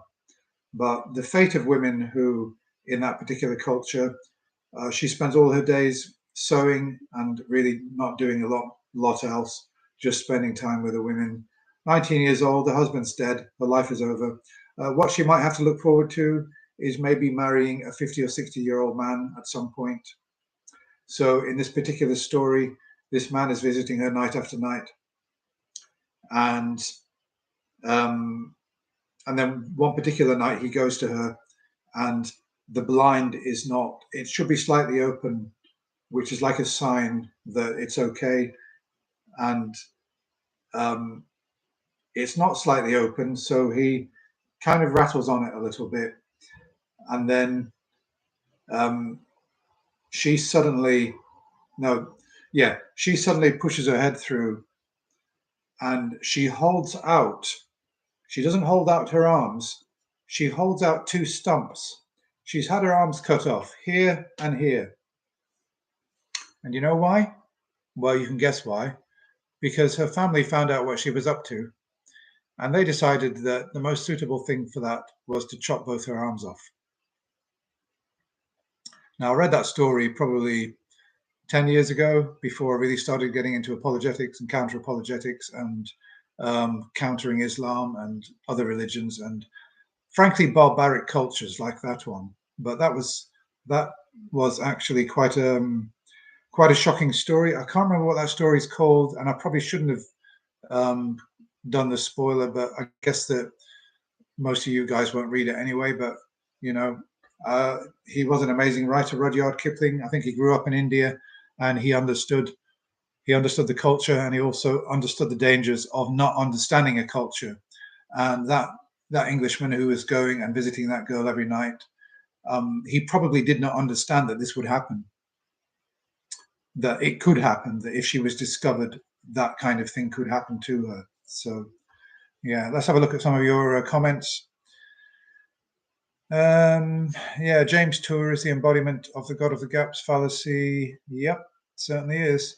Kent Hovind is the embodiment of the, hey, these people seem dumb, let me scan them strategy.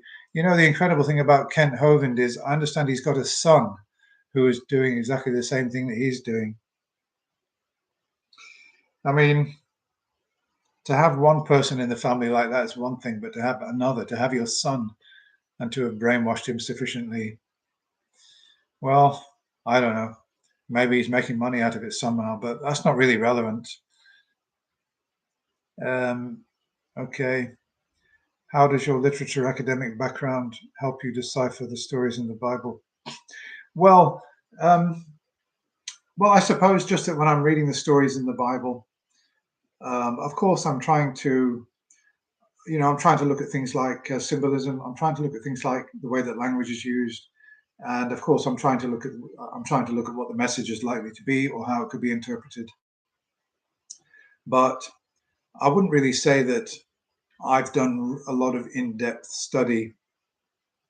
I haven't done a lot of in-depth study on the Bible. I've got some ideas actually about Jesus and the Sermon on the Mount. I'm not convinced that Matt Dillahunty properly understands the Sermon on the Mount.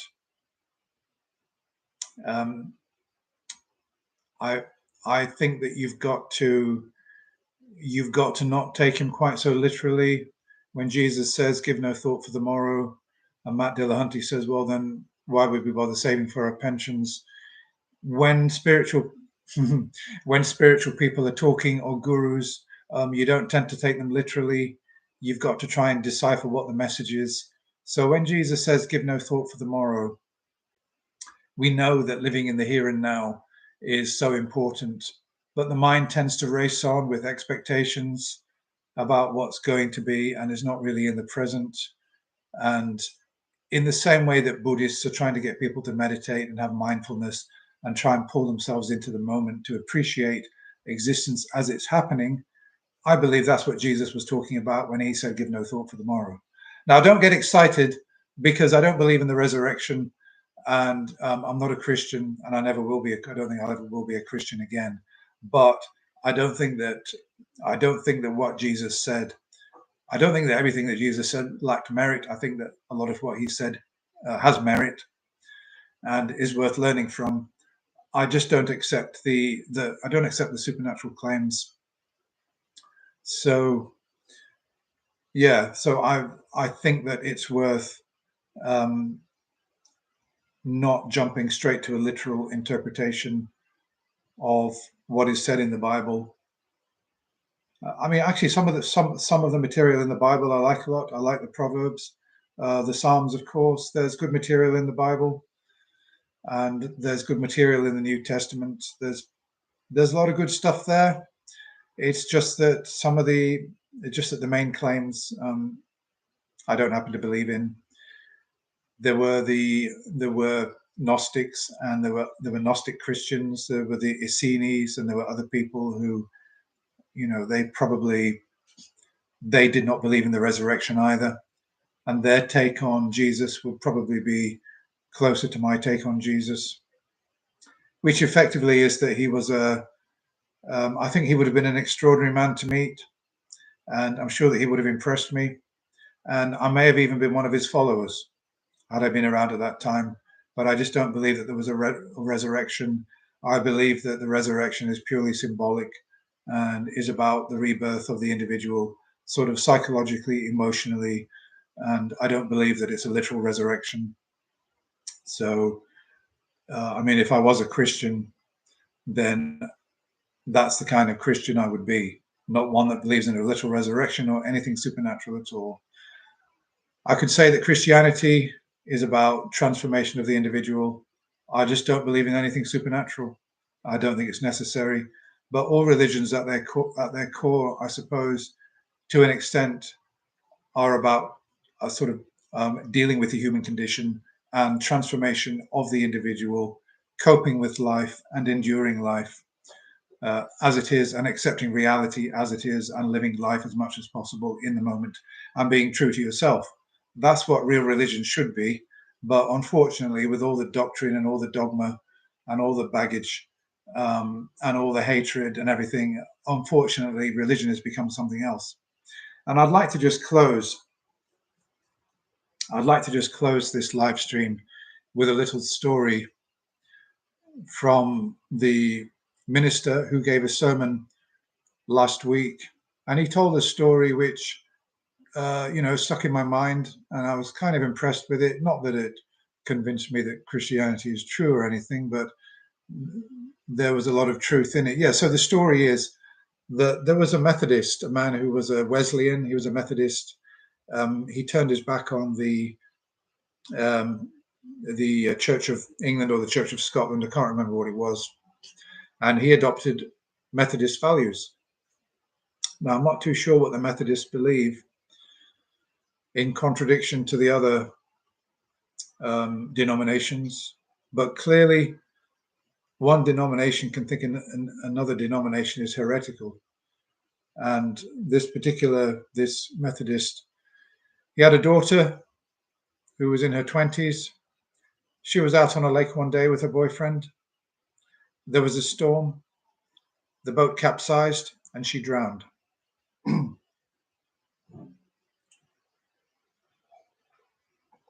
Now, this was a life-changing event. It would be a life-changing event for anybody to lose a child. But it was a life-changing event for this Methodist, and he struggled to come to terms with it. Of course, he asked, why God, why me, why my daughter, etc., etc. But he kept his faith throughout it all. And then one day a letter arrived, an anonymous letter with no name, with no address. Okay? And in the letter it said this: God killed your daughter because of your heresies. And there was nothing else, just that one claim. God killed your daughter because of your heresies. So the story goes that obviously he had no way to respond to this, but he was telling this story to somebody else, and obviously then this minister who told the story to the congregation got hold of it. But the story is that if he could have replied, he would have written back and said, your God is my devil.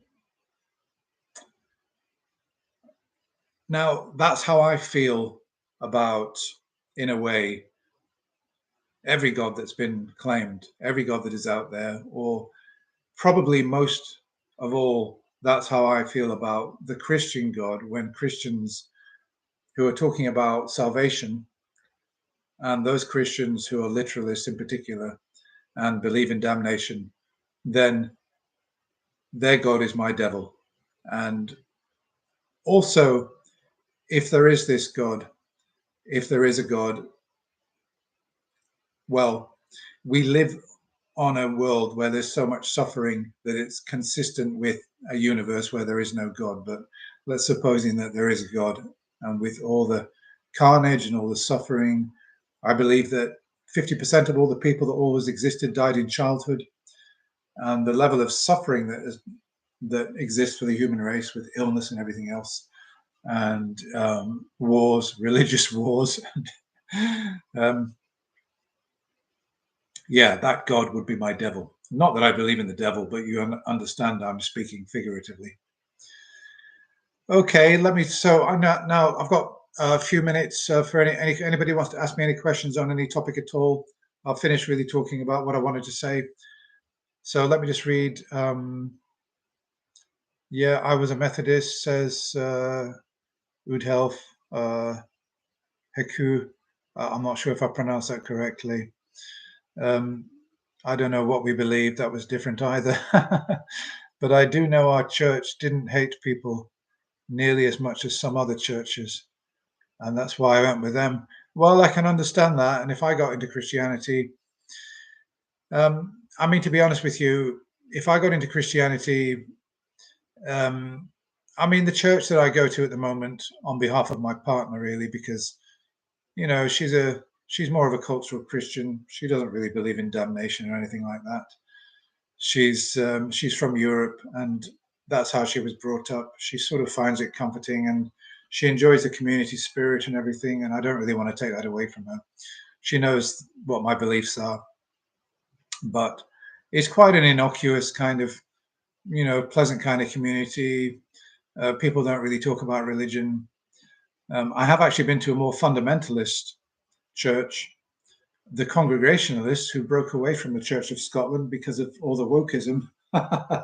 Oh, yes, I've been there, and I've spoken to people, and I've actually heard people say to me, "Isn't it terrible what's going on in schools?" That, you know, I said, "Oh, what do you mean?" And they said, "Well, you know, all this thing about trying to convince young boys to be girls and everything." And oh my God, I was so embarrassed. I thought, what am I doing? You know, what am I doing with people who believe this? What is going on? And I did not. I didn't contradict her directly, but I said to her, "Oh, actually, I kind of changed the subject." I sort of said, "Well, I don't really know whether that's quite happening." I left some sort of room for doubt there, not to validate what she's saying. And then I straight out told her that I'm not a Christian, and I asked her about her own beliefs. Is there a heaven? She said, "Yes, there's a heaven." And I said, "Do you know what it's like? What do you think you'll be doing there?" And she says she doesn't know, but she imagines it to be a very happy place. And that's it, really, very simplistic. But her mind, but she listens to propaganda, and that's the problem. People listen to claims. How do you think she got into Christianity? Because she listens to claims that she likes and she believes them. She must like this claim that boys are being persuaded to be girls in schools. She must have heard that. She probably heard that from Andrew Tate, because that's a nonsense that he's spreading around.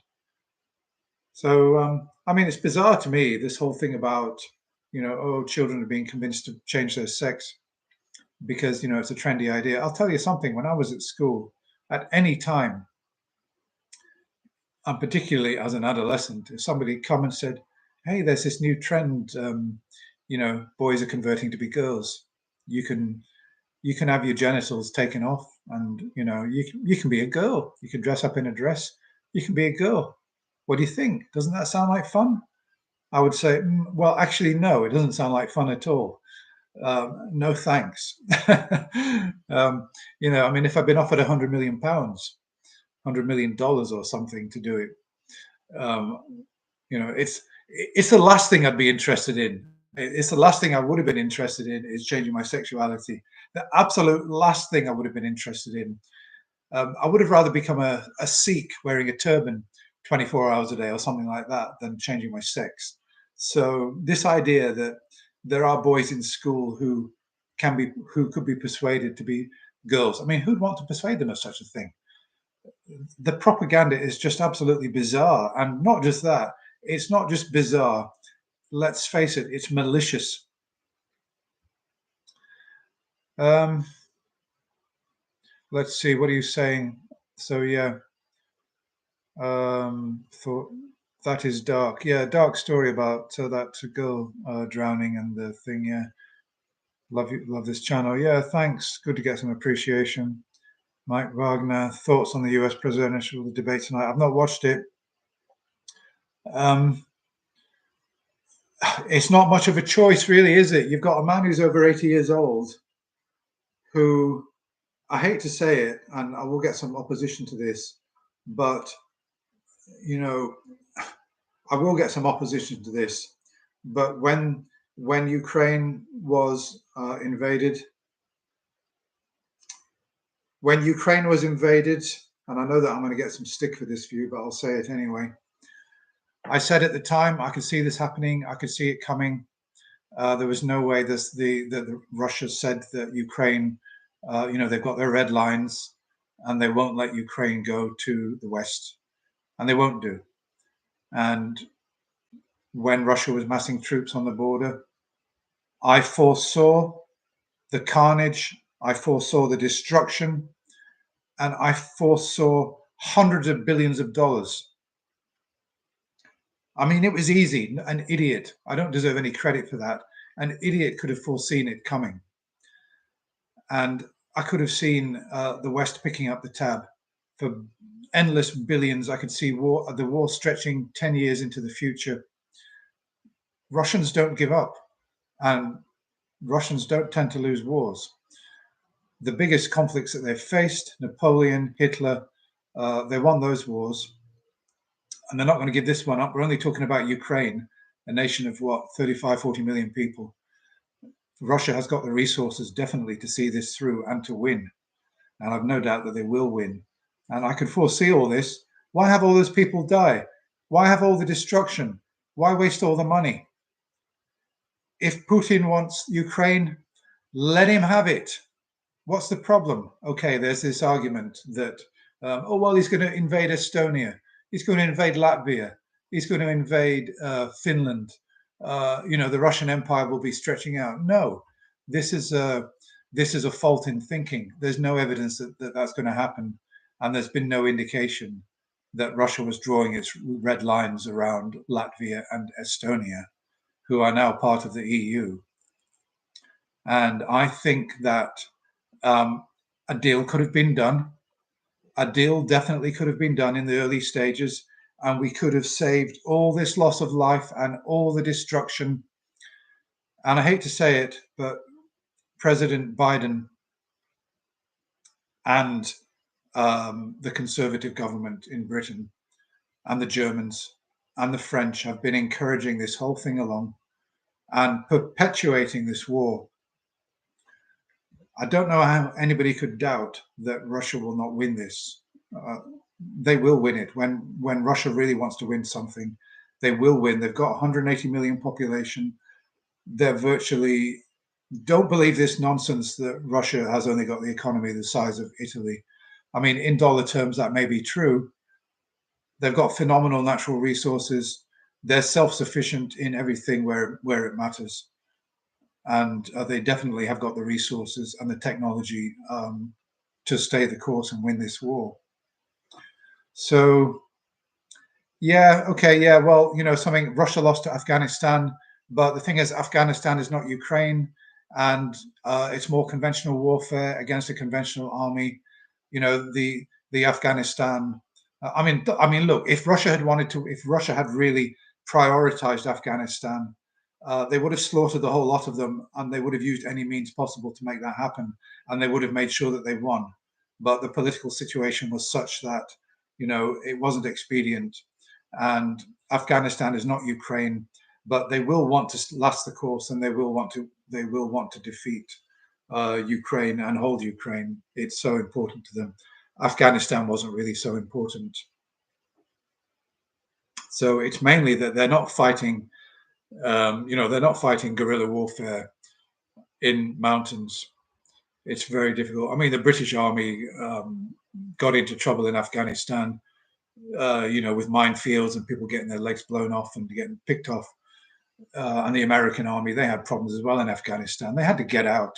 They couldn't stay. A very difficult terrain to fight on. I think that, with Ukraine, the geographical characteristics of it in all the cities can be taken one at a time until eventually Kiev will also be taken. Once Kiev is taken, that will be it. That will be the end. Not to say that there won't continue to be trouble, because there will be groups in Ukraine that will continue the military struggle in a kind of terrorist and guerrilla kind of way. So yeah, this trouble is going to last a long, long time. I don't see that war ending anytime soon, and I can see hundreds of billions of dollars yet of taxpayer money being added to the national debt, and it's all for nothing, because this could have all been sorted out. It could have all been sorted out with Putin. Biden only had to pick up the phone and talk to Putin and say, let's sort this out. We don't want an expensive conflict. We don't want conflict. Yeah, so I don't know. I don't want to get started on that, but yeah. So anyway, yeah, Biden, he's over 80 years old. On the other hand, you've got Trump. I suppose one good thing that might come out of Trump getting into power is that he will pull the plug on support for Ukraine, which frankly I would support. And I'm hoping that if the Labour Party win, but I just think now it's politically impossible to pull the plug on support for Ukraine in the UK, whether Labour win or the Conservatives. I think that support will continue because of the mindset. Well, we can't let Putin get away with it because aggression must not pay, and the next who's next. It's that kind of thinking. So we're in for the big money. We're in for the long haul. So it's too late. And that's the whole problem with politicians. I think that politicians should be held accountable financially for some of the decisions that they're not making, not all of them. But if politicians are perpetuating destructive wars, I mean, to them, it's just like playing chess, and then they walk away, then the game's over, and say, oh, bye, I'll go off and live in my mansion and have parties, and the next person can sort out the problem. Now, there are people out there who will be saying, Stuart, you don't know anything about politics. You haven't got a political degree. You shouldn't be talking about this. You don't know anything at all. Oh, look, I'm just giving you my view as I see things. And I mean, I've lived in Russia. I lived in Russia for a year. I spent time in Ukraine. So I was married to a Russian woman for 20 years.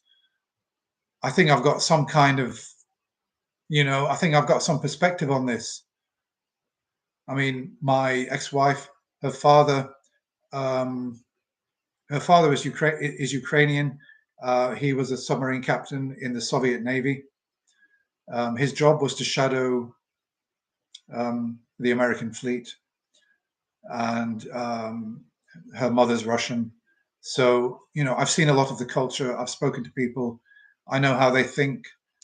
Well, I mean, to an extent, they're very proud. They're very, very proud. They want to be recognized as a special kind of country. They want to be recognized as one of the major countries in the world. They feel humiliated by what happened in the 90s. They feel like they have been reduced and diminished, and they want some respect. Now, I will absolutely agree 100% with people that invading Ukraine and decimating the country is not the way to gain respect.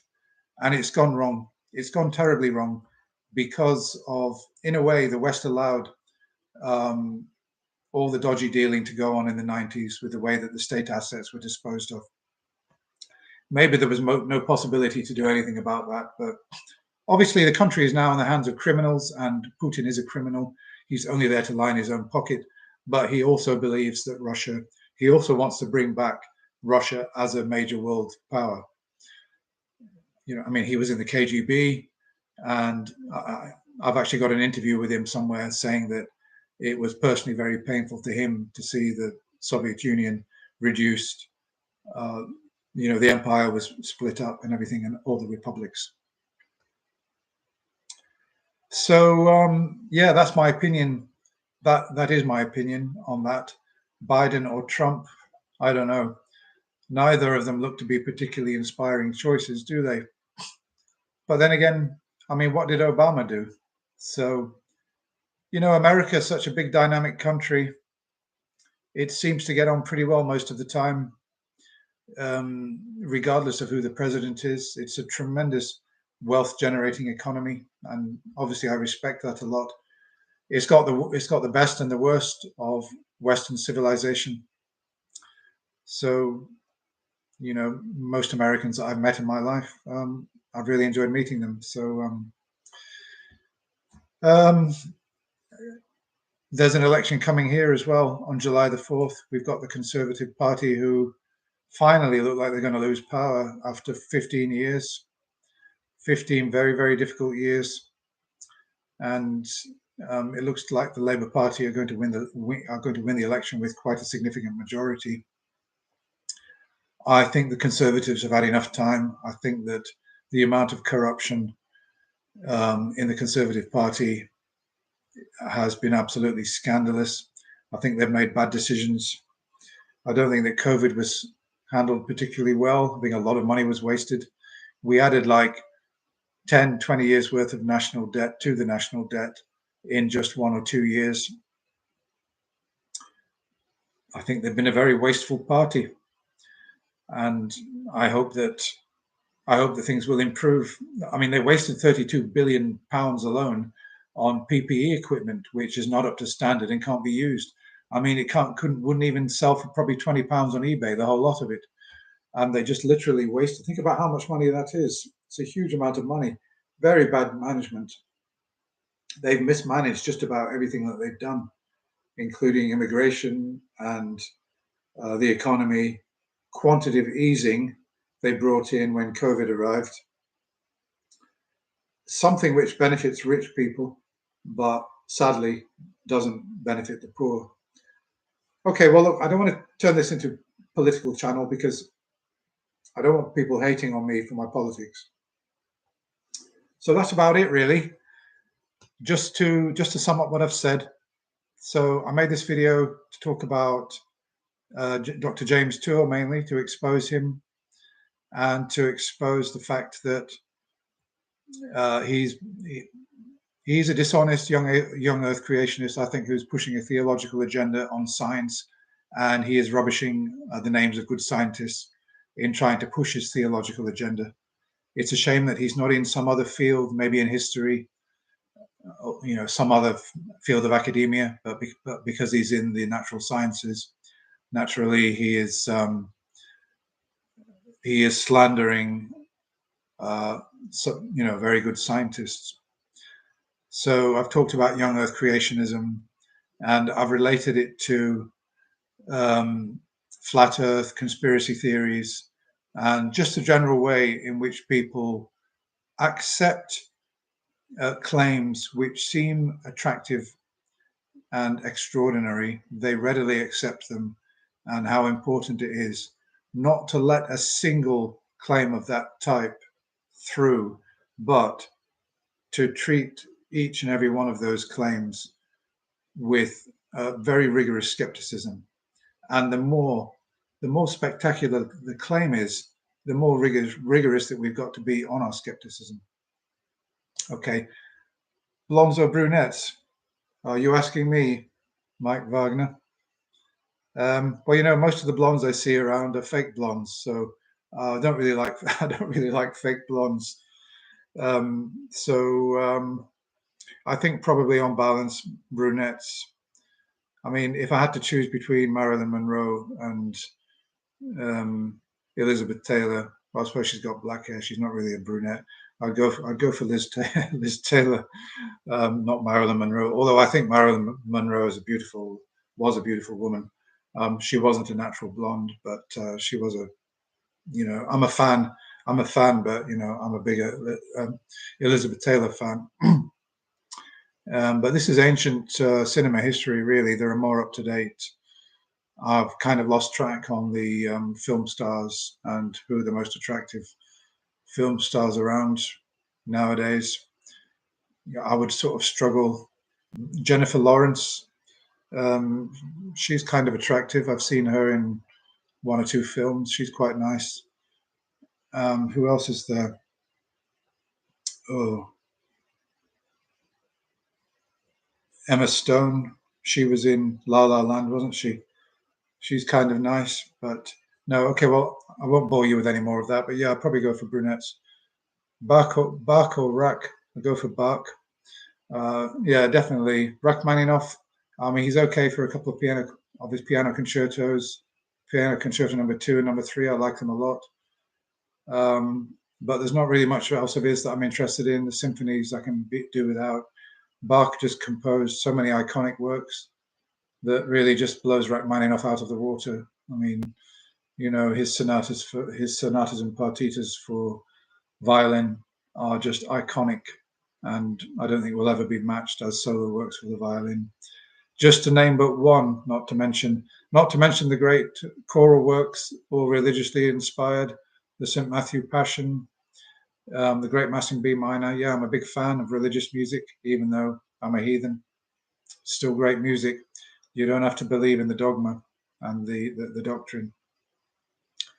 Okay, well, thank you very much for being with me. I'm going to say good night now. Thanks for all your commentary.